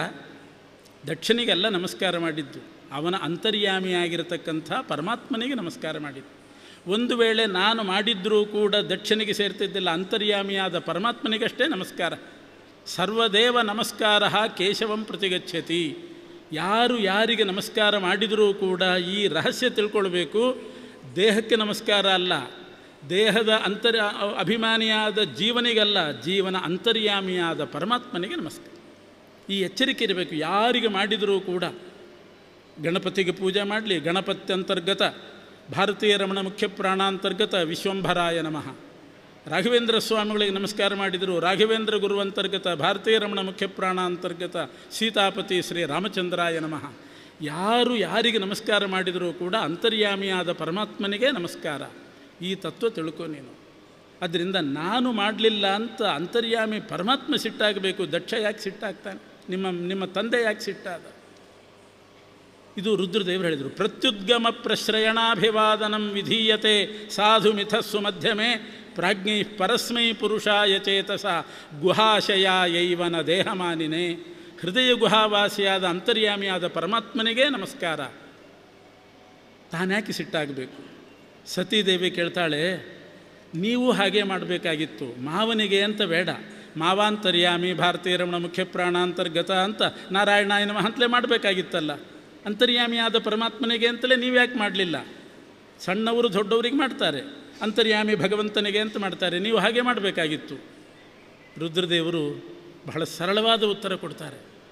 ಮಾಡಬೇಕಾಗಿತ್ತು ನಿಜ, ಆದರೆ ನಿಮ್ಮ ತಂದೆ ದಕ್ಷ ಪ್ರಜಾಪತಿ ಬರುವಾಗ ನಾನು ಮೈ ಮೇಲೆ ಎಚ್ಚರ ಇಲ್ಲದೇನೆ ಬ್ರಹ್ಮಾಂತರ್ಯಾಮಿಯಾದ ಪರಮಾತ್ಮನನ್ನು ಧ್ಯಾನ ಮಾಡ್ತಾ ಇದ್ದೆ ಎಂದರು. ಎಷ್ಟು ನೇರವಾದ ಉತ್ತರ! ಇನ್ಯಾರಾದರೂ ಆಗಿದ್ದರೆ ಏನು ಯೋಗ್ಯತೆ ಇದೆ ಅವನಿಗೆ ಮಾಡಲಿಕ್ಕೆ? ಯಾಕೆ ಮಾಡಬೇಕು? ಅವನೇನು ದೊಡ್ಡ ಜನ? ಹೀಗೆಲ್ಲ ಮಾತಾಡಲಿಲ್ಲ. ಮಾಡಬಹುದಾಗಿತ್ತು. ನಾನು ಯಾಕೆ ತಿರಸ್ಕಾರ ಮಾಡಬೇಕು ಅಂತ ಉದ್ದೇಶ ಅಲ್ಲ. ಬ್ರಹ್ಮಾಂತರ್ಯಾಮಿ ಪರಮಾತ್ಮನನ್ನು ಮೈಮರೆತು ಧ್ಯಾನ ಮಾಡ್ತಿದ್ದೆ. ಸತ್ವಂ ವಿಶುದ್ಧಂ ವಸುದೇವ ಶಬ್ದಿತಂ ವಿಧೀಯತೆ ಸಾಧು ಮಿಥಸ್ಸು ಮಧ್ಯ ಸತ್ವಂ ವಿಶುದ್ಧಂ ವಸುದೇವ ಶಬ್ದಿತಂ ಯದೀಯತೆ ತತ್ರ ಪುಮಾನ್ ಅಪಾವೃತಃ ಸತ್ವೇ ಚ ತಸ್ಮಿನ್ ಭಗವಾನ್ ವಾಸುದೇವೋ ಶಧೋಕ್ಷಜೋ ಮೇ ಮನಸಾ ವಿಧೀಯತೆ. ಬ್ರಹ್ಮಾಂತರ್ಯಾಮಿಯಾದ ಪರಮಾತ್ಮನನ್ನು ವಿಧೀಯತೆ ವಿಶೇಷವಾಗಿ ಮೈಮರೆತು ಧ್ಯಾನ ಮಾಡ್ತಾ ಇದ್ದೆ. ಆದ್ದರಿಂದ ದಕ್ಷನಿಗೆ ನಮಸ್ಕಾರ ಮಾಡಲಿಕ್ಕೆ ಆಗಲಿಲ್ಲ. ಇದು ರುದ್ರದೇವರು ಹೇಳಿದಂಥ ಉತ್ತರ, ನೇರವಾದ ಉತ್ತರ, ಸರಳವಾದ ಉತ್ತರ. ಎಂಥ ಉತ್ತರ ಕೊಟ್ಟಿದ್ದಾರೆ ನೋಡಿ. ಶಿವನ ಭಕ್ತರು ಕೋಟಿ ಕೋಟಿ ಇದ್ದಾರೆ. ನಿಸ್ಸಂಕೋಚವಾಗಿ ರುದ್ರದೇವರು ಹೇಳಿದರು, ನಾನು ಬ್ರಹ್ಮಾಂತರ್ಯಾಮಿಯಾದ ಪರಮಾತ್ಮನ ಧ್ಯಾನ ಮಾಡ್ತಾ ಮೈಮರೆತಿದ್ದೆ. ಇದು ಶಿವನ ಬಾಯಿಯಿಂದ ಹರಿಸರ್ವೋತ್ತಮತ್ವದ ಸ್ಥಾಪನೆ. ಅಷ್ಟು ಜನ ಇದ್ದರೂ ಕೂಡ ನಿಸ್ಸಂಕೋಚವಾಗಿ ಹೇಳ್ತಾರೆ. ಸಾಧಾರಣ ಮನುಷ್ಯರ ಪ್ರವೃತ್ತಿ ಹೇಗಿರ್ತದೆ? ನಮಗೆ 4 ಜನ ನಮಸ್ಕಾರ ಮಾಡಲಿಕ್ಕೆ ಶುರು ಮಾಡಿದರೆ ನಾವು ಇನ್ನೊಬ್ಬರಿಗೆ ಮಾಡೋದಿಲ್ಲ ಮತ್ತೆ. ಆದರೆ ಶಿವ ಹಾಗಲ್ಲ. ಎಷ್ಟು ಕೋಟಿ ಕೋಟಿ ಇದ್ದರೂ ನಾನು ಅಧೋಕ್ಷಜೋಮೇ ಮನಸಾ ವಿಧೀಯತೆ ಇದನ್ನು ಹೇಳ್ತಾರೆ. ಸತೀದೇವಿ ಒಪ್ಪಿದ್ಲು. ಮೈಮರೆತು ವಿಷ್ಣುವಿನ ಧ್ಯಾನದಲ್ಲಿದ್ದಾಗ ಹೇಗೆ ಮಾಡಲಿಕ್ಕೆ ಸಾಧ್ಯ? ಇರಲಿ, ಈಗಂತೂ ನಮ್ಮ ತವರು ಮನೆ ಯಜ್ಞಕ್ಕೆ ಬರ್ತಿರೋ ಇಲ್ವೋ? ನಿಮ್ಮದೇನೂ ತಪ್ಪಿಲ್ಲ, ಬರ್ತಿರೋ ಇಲ್ವೋ? ರುದ್ರದೇವರು ಹೇಳಿದರು, ನಾನಂತೂ ಬರೋದಿಲ್ಲ. ವಿನಾಕಾರಣ ಜಗಳ ಆಗ್ತದೆ, ನೀನೂ ಹೋಗಬೇಡ. ಯಾಕೆ ಅಂದರೆ ನೀನು ಹೋದರೆ ಅಲ್ಲಿ ನಿಮ್ಮ ತಂದೆ ನನ್ನನ್ನು ಬೈತಿರ್ತಾನೆ, ನಿನಗದು ಸಹನೆ ಆಗೋದಿಲ್ಲ. ಯಾವ ಹೆಣ್ಣು ಮಕ್ಕಳಿಗೂ ಕೂಡ ಅವರವರ ಗಂಡಂದ್ರನ್ನ ಯಾರಾದರೂ ಬೈದರೆ ಸಹನೆ ಆಗೋದಿಲ್ಲ. ಅವ್ರು ಬೈಬಹುದು, ಅವ್ರು ಬಿಟ್ಟು ಇನ್ಯಾರು ಬೈದರೂ ಕೂಡ ಸಹನೆ ಆಗೋದಿಲ್ಲ. ಯಾಕೆ? ಇದು ಅವರ ಲಕ್ಷಣ. ಆದ್ದರಿಂದ ನಿನಗೂ ಕೂಡ ಅಲ್ಲಿ ನನ್ನನ್ನು ನಿಂದೆ ಮಾಡ್ತಾ ಇದ್ದರೆ ಸಂಭಾವಿತಸ್ಯ ಸ್ವಜನಾತ್ಪರಾಭವೋ ಯದಾಸ ಸದ್ಯೋ ಮರಣಾಯ ಕಲ್ಪತೆ. ನನ್ನನ್ನು ನಿಂದೆ ಮಾಡ್ತಾ ಇದ್ದರೆ ಅದನ್ನು ಕೇಳದೆ ನೀನು ಮರಣದಲ್ಲಿ ಪರ್ಯವಸಾನ ಹೊಂದಬೇಕಾದೀತು, ಬೇಡ ಅಂತಷ್ಟು ಹೇಳಿದರು. ತವರು ಮನೆ ವ್ಯಾಮೋಹದಿಂದ ಸತೀದೇವಿ ಹೊರಡ್ತಾಳೆ. ವ್ಯಾಸರು ಚಿತ್ರಣ ಮಾಡ್ತಾರೆ, ಯಾಕಷ್ಟು ಅವಳಿಗೆ ಆ ಯಜ್ಞಕ್ಕೆ ಹೋಗಬೇಕು ಅಂತ ತವಕ ಅಂದರೆ ಪರಿಬರ್ಹ ಮರ್ಹಿತುಂ.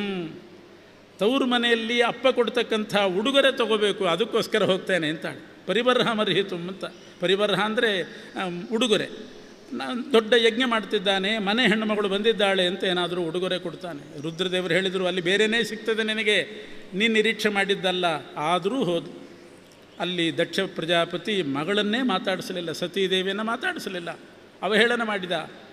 ರುದ್ರದೇವರ ಮೇಲೆ ಸಿಟ್ಟಿನಿಂದ ಮಗಳನ್ನು ಮಾತಾಡಿಸಲಿಲ್ಲ. ಯಜ್ಞ ಮುಂದುವರಿತು.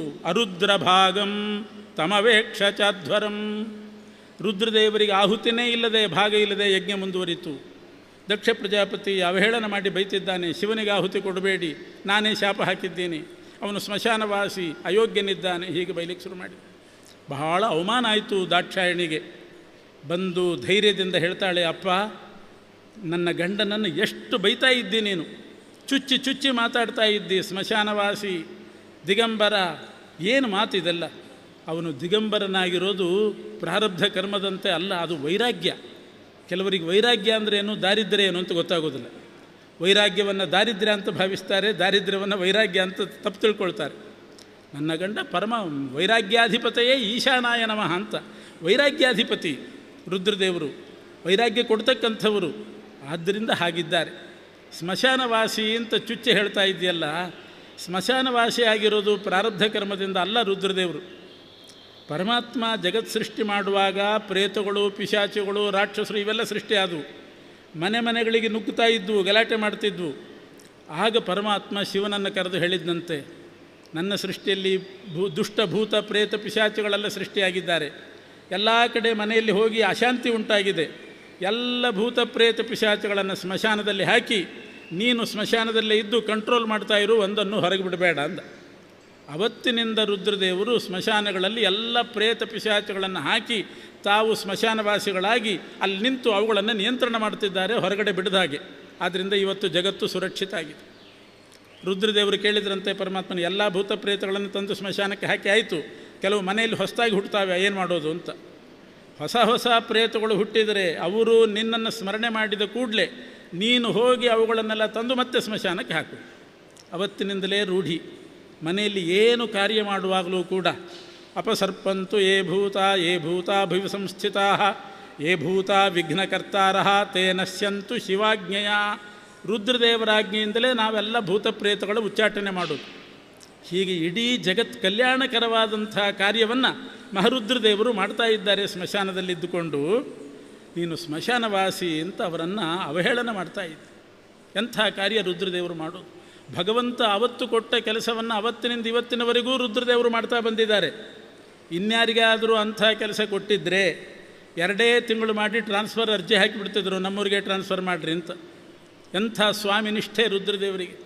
ಅಂಥ ಕಡೆ ಕೆಲಸ ಕೊಟ್ಟರೂ ಕೂಡ ಹೇಗೆ ಮಾಡ್ತಾ ಇದ್ದಾರೆ. ಇದು ನಿಷ್ಠೆ. ಇವತ್ತು ಹಾಗಲ್ಲ, ನಾವು ಹೇಳಿದಲ್ಲಿ ನೀವು ಕೆಲಸ ಕೊಡ್ರಿ ಅಂತ, ನಾವಿಷ್ಟಪಟ್ಟಲ್ಲಿ ಕೆಲಸ ಕೊಡ್ರಿ, ಅವರು ಕೊಟ್ಟಲ್ಲಿ ನಾವು ಮಾಡಲಿಕ್ಕೆ ತಯಾರಿಲ್ಲ, ಅಂಥ ಪ್ರಸಂಗ ಇದೆ. ರುದ್ರದೇವರ ಆದರ್ಶ ಇದು. ಅವತ್ತಿನಿಂದ ಇವತ್ತಿನವರೆಗೂ ಅದೇ ಕೆಲಸ ಮಾಡಿಕೊಂಡಿದ್ದಾರೆ. ಇಂಥ ಸ್ವಾಮಿ ನಿಷ್ಠೆ, ವಿಷ್ಣು ಭಕ್ತಿ ಇತ್ಯಾದಿ ಸದ್ಗುಣ ಭರಿತರಾದ ರುದ್ರದೇವರನ್ನು ನಿಂದೆ ಮಾಡ್ತಾ ಇದ್ದೇನೆ. ಯದ್ವ್ಯಕ್ಷರನ್ನಾಮ ಗಿರೇರಿ ತಂದ್ರಣಾಂ ಸಕೃತ್ ಪ್ರಸಂಗಾದ ಅಘಮಾಶು ಹಂತಿ ತತ್ ಪವಿತ್ರ ಕೀರ್ತಿಂ ತಮಲಂಘ್ಯ ಶಾಸನಂ ಭವಾನಹೋ ದ್ವೇಷ್ಟಿ ಶಿವಂ ಶಿವೇತರ. ನೀನು ಅಮಂಗಳ, ರುದ್ರದೇವರು ಅಮಂಗಳರಲ್ಲ, ಪರಮ ಮಂಗಳರು. ನೀನು ಅಮಂಗಳ, ಅವರ ದ್ವೇಷಿ, ನಿನ್ನ ಮಗಳಾಗಿ ಹುಟ್ಟಿದ್ದು ತಪ್ಪಾಯಿತು ಅಂತ ಸತೀದೇವಿ ಹೀಗೆ ದಕ್ಷ ಪ್ರಜಾಪತಿಯ ಮೇಲೆ ಸಿಟ್ಟಿನಿಂದ, ಗಂಡನ ಮೇಲೆ ಅತಿಯಾದ ಭಕ್ತಿಯಿಂದ ಆ ದೇಹತ್ಯಾಗ ಮಾಡಿ, ಶಿವದ್ವೇಷಿಯ ಮಗಳು ಅಂತ ತಾನು ಅನಿಸ್ಕೋಬಾರ್ದು, ಅದಕ್ಕೆ ದೇಹತ್ಯಾಗ ಮಾಡಿ ಮತ್ತೆ ಪುನಃ ಹಿಮವಂತನ ಮಗಳಾಗಿ ಹುಟ್ಟಿ, ಪಾರ್ವತಿಯಾಗಿ ಹುಟ್ಟಿ, ತಪಸ್ಸು ಮಾಡಿ ಶಿವನನ್ನೇ ಮದುವೆ ಮಾಡಿಕೊಂಡ್ರು. ಎಂಥ ಪತಿಭಕ್ತಿ ಇದು ನೋಡಬೇಕು. ಕೆಲವರು ಹೆಣ್ಮಕ್ಳು ಇರ್ತಾರಂತೆ, ಜನ್ಮ ಜನ್ಮಕ್ಕೆ ಇವನಿಗೆ ಇನ್ನೊಬ್ಬ ಹೆಂಡತಿ ಸಿಕ್ಕಿರಬಾರ್ದು ಅಂತ, ತಾನಲ್ಲ ಯಾರೂ ಸಿಕ್ಕಿರಬಾರ್ದು ಅಂತ ಹಾಕುವವರು ಇರ್ತಾರೆ ಶಾಪ. ಸತೀದೇವಿ ತಾನೇ ಮತ್ತೊಂದು ಜನ್ಮದಲ್ಲಿ ರುದ್ರದೇವರನ್ನ ಮದುವೆ ಮಾಡಿಕೊಂಡ್ಳು. ಅಂಥ ಪತಿಭಕ್ತಿ ಸತೀದೇವಿದ್ದು, ರುದ್ರದೇವರ ಗುಣ ಅಂಥದ್ದು. ಹೀಗೆ ಸತೀದೇವಿ ಪತಿಭಕ್ತಿಯನ್ನು ವಿಶೇಷವಾಗಿ ತೋರಿಸಿದ್ಲು. ಇದು ದೇಹತ್ಯಾಗ ಮಾಡಿದ್ದು ಗೊತ್ತಾಗಿ ರುದ್ರದೇವರು ಬಂದು ದಕ್ಷನ ಶಿರಚ್ಛೇದ ಮಾಡಿದರು, ದಕ್ಷನ ತಲೆ ತೆಗೆದುಬಿಟ್ರು. ಆಮೇಲೆ ಆ ಯಜ್ಞ ಮುಂದುವರಿಬೇಕಲ್ಲ ಅಂತ ಅಜಮುಖ ಬಂತು, ಆಡಿನ ಮುಖ ಬಂತು. ಆಮೇಲೆ ದಕ್ಷ ಯಜ್ಞವನ್ನು ಮುಂದುವರಿಸ್ತಾನೆ. ಆ ಮುಂದುವರೆದ ಯಜ್ಞಕ್ಕೆ ವಿಷ್ಣು ಬಂದು ಹೇಳ್ತಾನೆ, ದಕ್ಷ, ನಿನ್ನ ಈ ಯಜ್ಞ ಪರಿಪೂರ್ಣ ಅಂತ ಅನಿಸ್ಕೊಳ್ಬೇಕಾದ್ರೆ ಶಿವನಿಗೆ ನೀನು ಆಹುತಿ ಕೊಡು ಅಂತಂದು. ಇಲ್ಲ, ಶಿವನನ್ನು ಬಿಟ್ಟು ಬೇರೆಯವರಿಗೆ ಕೊಟ್ಟಾಗಿದೆ, ನಾನೇ ಶಾಪ ಕೊಟ್ಟಿದ್ದೀನಿ, ನೀನೇ ಆ ಶಾಪವನ್ನು ಮುರಿದು ಶಿವನಿಗೆ ಆಹುತಿ ಕೊಡಬೇಕು. ಶಿವನಿಗೆ ಆಹುತಿ ಕೊಡದೇ ಇದ್ದರೆ ಯಜ್ಞ ಪರಿಪೂರ್ಣ ಆಗೋದಿಲ್ಲ ಅಂತ ವಿಷ್ಣು ಶಿವನಿಗೆ ಆಹುತಿ ಕೊಡಿಸಿದ. ಇದು ನೋಡಿ, ವಿಷ್ಣು ಮತ್ತು ಶಿವರ ಒಂದು ಅನ್ಯೋನ್ಯ ಸಂಬಂಧ. ಹರಿಸರ್ವೋತ್ತಮ ಅಂತ ಸ್ಥಾಪನೆ ಮಾಡಿದ್ದು ಶಿವನಾದರೆ ಶಿವನಿಗೆ ಆಹುತಿ ಕೊಡಲೇಬೇಕು ಅಂತ ವಿಷ್ಣು ಹೇಳಿ ಯಜ್ಞವನ್ನು ಮುಂದುವರಿಸಿದ. ಹೀಗೆ ಈ ದಕ್ಷ ಪ್ರಜಾಪತಿಯ ಯಜ್ಞ ಪ್ರಸಂಗದಿಂದ ಅನೇಕ ತತ್ವವನ್ನು ನಾವು ತಿಳ್ಕೊಳ್ಬಹುದು. ನಮಸ್ಕಾರ ಮಾಡುವಾಗ ಅಂತರ್ಯಾಮಿಯಾದ ಪರಮಾತ್ಮನಿಗೆ ಅಂಥೇಳಿ ಆ ದೃಷ್ಟಿ ಇಟ್ಟುಕೊಂಡು ನಮಸ್ಕಾರ ಮಾಡಬೇಕು. ಶಿವನ ನಿಂದೆ ಮಾಡಿದಂಥ ದಕ್ಷ ಪ್ರಜಾಪತಿಯ ತಲೆ ಹೋಯಿತು. ಮಹನ್ನಿಂದ ವರ್ಜನ ಪ್ರಕರಣ ಅಂತ ಇದನ್ನು ಕರೀತಾರೆ ವಿಷ್ಣು ತೀರ್ಥರು. ಮಹಾತ್ಮರ ನಿಂದೆ ಎಂದೂ ಕೂಡ ಮಾಡಬಾರ್ದು. ಶಿವನಿಂದೆ ಮಾಡಿ ದಕ್ಷನಿಗೆ ಏನು ಅನಾಹುತ ಆಯಿತು. ವಿಷ್ಣು ಶಿವನಿಗೆ ಆಹುತಿ ಕೊಡಿಸಿದ್ದು ಹೇಗೆ, ಎಷ್ಟು ಒತ್ತಾಯ ಮಾಡಿ ಆಹುತಿ ಕೊಡಿಸಿದ, ಇದನ್ನೇ ವಿಜಯಧ್ವಜರು ಬರೀತಾರೆ. ಪಶುಪತಿರಪಿ ಪ್ರೇಕ್ಷಾ ದಕ್ಷೋ ಯತೋಗಮದುನ್ನತಿಂ. ಪಶುಪತಿರಪಿ ಪ್ರೇಕ್ಷಾ ದಕ್ಷ ಯತಃ ಅಗಮದುನ್ನತಿಂ. ರುದ್ರದೇವರಿಗೆ ದೊಡ್ಡ ಸ್ಥಾನಮಾನ ಬರುವಂತೆ ಪರಮಾತ್ಮ ಮಾಡಿದ. ಹೀಗೆ ಮಹನ್ನಿಂದ ಬಿಡಬೇಕು ಅನ್ನುವಂಥ ಪ್ರಸಂಗವನ್ನು ಇದು ಹೇಳ್ತಾ ಇದೆ. ಆ ದಕ್ಷನಿಗಾದರೂ ಕೂಡ ಮಹನ್ನಿಂದ ಮಾಡಿದ್ರಿಂದ ಆ ತಲೆ ಹೋಯಿತು. ಆ ದೇಹವನ್ನು ಬಿಟ್ಟು ಮತ್ತೊಂದು ಸಲ ದಕ್ಷ ಹುಟ್ಟುವಾಗ ಗರ್ಭವಾಸ ಮಾಡಿ ಹುಟ್ಟಿದ. ಮಾರಿಷ ಅನ್ನುವವಳಲ್ಲಿ ಪ್ರಚೇತಸರಿಂದ ಹುಟ್ಟಿದ, ಗರ್ಭವಾಸ ಮಾಡಿ. ಮೊದಲು ದಕ್ಷ ಹುಟ್ಟಿದಾಗ ಗರ್ಭವಾಸ ಇದ್ದಿಲ್ಲ, ಅಯೋನಿಜನಾಗಿ ಹುಟ್ಟಿದ್ದ. ದಕ್ಷೋಂಗುಷ್ಠಾತ್ ಸ್ವಯಂಭುವ, ಬ್ರಹ್ಮದೇವರ ಅಂಗುಷ್ಠದಿಂದ ಹುಟ್ಟಿದ್ದ. ಮತ್ತೊಂದು ಸಲ ಹುಟ್ಟುವಾಗ ಗರ್ಭವಾಸ ದುಃಖಪಟ್ಟು ಹುಟ್ಟಬೇಕಾಯಿತು. ಇದೆಲ್ಲ ರುದ್ರದೇವರ ನಿಂದೆ ಮಾಡಿದ್ದರಿಂದ ಉಂಟಾದಂಥದ್ದು. ಅದರಿಂದ ಯಾರೂ ರುದ್ರದೇವರ ನಿಂದೆ ಮಾಡಬಾರ್ದು. ಮನೋಭಿಮಾನಿಗಳು, ಮನೋನಿಯಾಮಕರು ಅವರ ಸ್ಮರಣೆ ಮಾಡಬೇಕು. ಆ ಮಹರುದ್ರದೇವರ ನಾಮಕೀರ್ತನೆ ಸ್ಮರಣೆಯನ್ನು ಮಾಡೋಣ.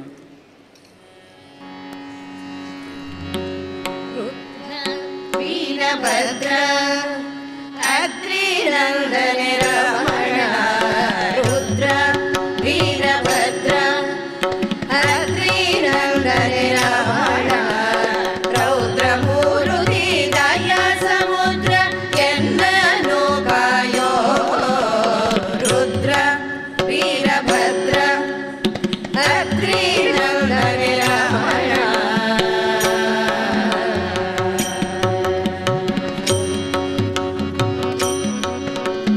ಮುಪ್ಪುರವಾಗೆದ ಮುಖಂಡ ಮನ್ಮಥ ವೈರಿ, ಸರ್ವಭೂಷಣ ಮೃತ್ಯು ನಿವಾರಣ. ಮುಪ್ಪುರವಾಗೆದ ಮುಖಂಡ ಮನ್ಮಥ ವೈರಿ, ಸರ್ವಭೂಷಣ ಮೃತ್ಯು ನಿವಾರಣ. ಕಪ್ಪು ಗೊರಳ ಕೃತ್ತಿವಸ ವ್ಯೋಮಕೇಶ, ಕಪ್ಪು ಗೊರಳ ಕೃತ್ತಿವಸ ವ್ಯೋಮಕೇಶ, ಒಪ್ಪಿಕೊಳ್ಳಲೇಬೇಕು ಒಲಿತು ಈವಾಗೂ.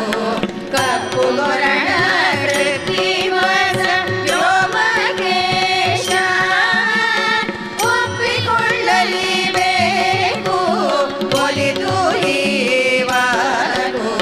ರುದ್ರ ವೀರಭದ್ರ ಅದ್ರಿನಂದನೆ ರಮಣ.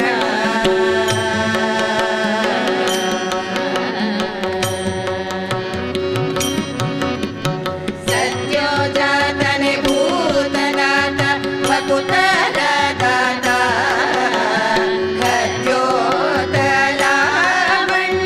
ಸೂರಜ್ಯೇಷ್ಠನ. ಸತ್ಯೋಜಾತನೆ ಭೂತನಾಥ ವಕುತರ ದಾತ, ಖದ್ಯೋತಲಾವಣ್ಯ ಸೂರಜ್ಯೇಷ್ಠನ.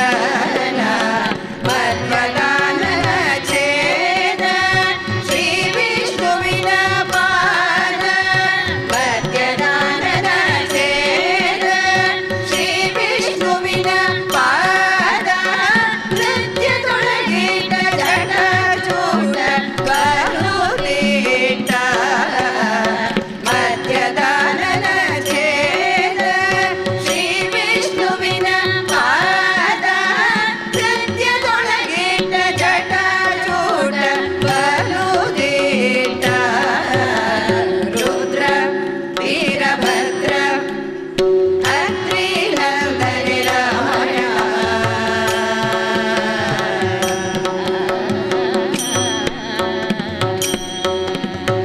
ಮನೋನಿಯಾಮಕ ಗುರುವೇ ಧೈರ್ಯದಿಂದಲೇ ಕರೆವೆ, ಜನಿಸಿ ಕಾಡುವ ರೋಗ ಕಳೆಯೋ ಬೇಗ.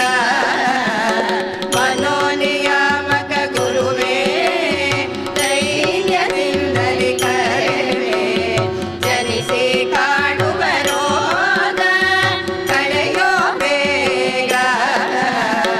ಅನುಪಮ ವಿಜಯ ವಿಠಲನ ನಾಮಾಮೃತವ, ಅನುಪಮ ವಿಜಯ ವಿಠಲನ ನಾಮಾಮೃತವ.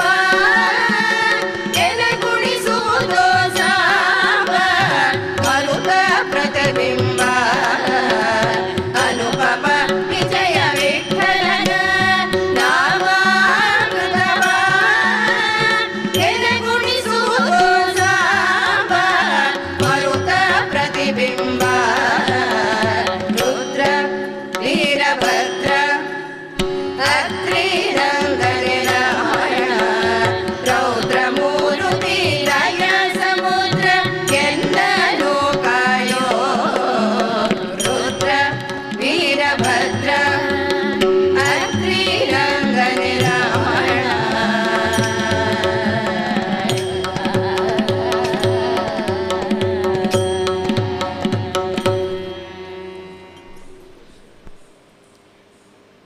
ಭಾಗವತದಲ್ಲಿ ಮುಂದೆ ಬರತಕ್ಕಂತಹ ಚರಿತ್ರೆ ಧ್ರುವರಾಜರದ್ದು. ಉತ್ತಾನಪಾದ ಸ್ವಯಂಭವ ಮನುವಿನ ಎರಡನೇ ಮಗ. ಉತ್ತಾನಪಾದನ ವಂಶದಲ್ಲಿ ಧ್ರುವ, ಅಂಗರಾಜ, ವೇನ, ಪೃಥು ಚಕ್ರವರ್ತಿ, ಪ್ರಾಚೀನ ಬರಿಹಿ ಇವರದ್ದೆಲ್ಲ ಚರಿತ್ರೆ ಹೇಳಿದ್ದಾರೆ. ಒಬ್ಬೊಬ್ಬರ ಚರಿತ್ರೆಯೂ ಕೂಡ ನಮಗೆ ಒಂದೊಂದು ರೀತಿ ಉದ್ಬೋಧಕವಾಗಿದೆ. ಧ್ರುವರಾಜರು, ಧ್ರುವಕುಮಾರ ಬಾಲ್ಯದಲ್ಲಿ ಮನೆಯಲ್ಲಿ ಅವಮಾನಿತನಾದ. ಅವರ ಅಪ್ಪನ ತೊಡೆ ಮೇಲೆ ಕೂಡ್ಲಿಕ್ಕೆ ಹೋದರೆ ಮಲತಾಯಿ ಬಿಡಲಿಲ್ಲ. ಇಂಥ ದೌರ್ಭಾಗ್ಯವಂತನಾದ ಧ್ರುವ ಇವತ್ತು ಎಷ್ಟು ಎತ್ತರಕ್ಕಿದ್ದಾನೆ. ಧ್ರುವತಾರೆ ಅಂತ ನಾವು ಬಹಳ ಎತ್ತರ ತೋರಿಸ್ತೇವೆ. ಸಪ್ತಋಷಿಗಳು, ಸೂರ್ಯ, ಚಂದ್ರ ಎಲ್ಲರೂ ಕೆಳಗೆ, ಧ್ರುವ ಮೇಲಿದ್ದಾನೆ. ಅಷ್ಟು ಎತ್ತರಕ್ಕೆ ಹೇಗೆ ಹೋದ? ಆ ಬಾಲ್ಯದಲ್ಲೇ ತಾಯಿಯ ಮಾತಿನಂತೆ ಮನೆ ಬಿಟ್ಟು ಹೋದ. ತಾಯಿ ಹೇಳಿದ್ದು, ಆರಾಧಯ ಅಧೋಕ್ಷಜ ಪಾದಪದ್ಮಂ ಯದಿ ಇಚ್ಛಸೆ ಅಧ್ಯಾಸನ ಉತ್ತಮೋ ಯಥ. ಆರಾಧಯ ಅಧೋಕ್ಷಜ ಪಾದಪದ್ಮಂ, ಇದೇ ಸುನೀತಿ ಹೇಳಿದ ನೀತಿ. ಭಗವಂತನ ಪಾದಪದ್ಮ ಆರಾಧನೆ ಮಾಡು, ಅಧೋಕ್ಷಜನ ಪಾದಪದ್ಮ ಆರಾಧನೆ ಮಾಡು. ಧ್ರುವ ಬಂದ ಕಾಡಿಗೆ. ನಾರದರು ವಾಸುದೇವ ಮಂತ್ರ ಉಪದೇಶ ಮಾಡಿದರು. ಆ ವಾಸುದೇವ ಮಂತ್ರ ಜಪ ಮಾಡಿದ. ವಾಸುದೇವನ ಸಾಕ್ಷಾತ್ಕಾರ ಆಯಿತು. ಆ ವಾಸುದೇವನನ್ನು ಸ್ತೋತ್ರ ಮಾಡಿದ. ಆ ಸ್ತೋತ್ರ ಭಾಗವತದ ಒಂದು ಮಂತ್ರ ಅದು. ಯೋಂತಃ ಪ್ರವಿಶ್ಯ ಮಮ ವಾಚಮಿಮಹಂ ಪ್ರಸುಪ್ತಾಂ ಸಂಜೀವಯತ್ಯಖಿಲ ಶಕ್ತಿಧರಸ್ವಧಾಮ್ನಾ ಅನ್ಯಾಂಶ್ಚ ಹಸ್ತಚರಣಶ್ರವಣತ್ವಗಾದೀನ್ ಪ್ರಾಣಾನ್ನಮೋ ಭಗವತೆ ಪುರುಷಾಯ ತುಭ್ಯಂ. ಈ ದಿವ್ಯವಾದ ಮಂತ್ರ, ಭಾಗವತದ ಮಂತ್ರ ಇದು. ವಾಸುದೇವರೂಪಿ ಪರಮಾತ್ಮನನ್ನು ಧ್ರುವರಾಜರು ಸ್ತೋತ್ರ ಮಾಡಿದರು. ಉತ್ತಮವಾಗಿರತಕ್ಕಂಥ ಸ್ಥಾನವನ್ನು ಪಡೆದು ವಾಸುದೇವ ಮಂತ್ರ ಜಪ, ವಾಸುದೇವನ ಸಾಕ್ಷಾತ್ಕಾರ, ಉತ್ತಮ ಸ್ಥಾನ.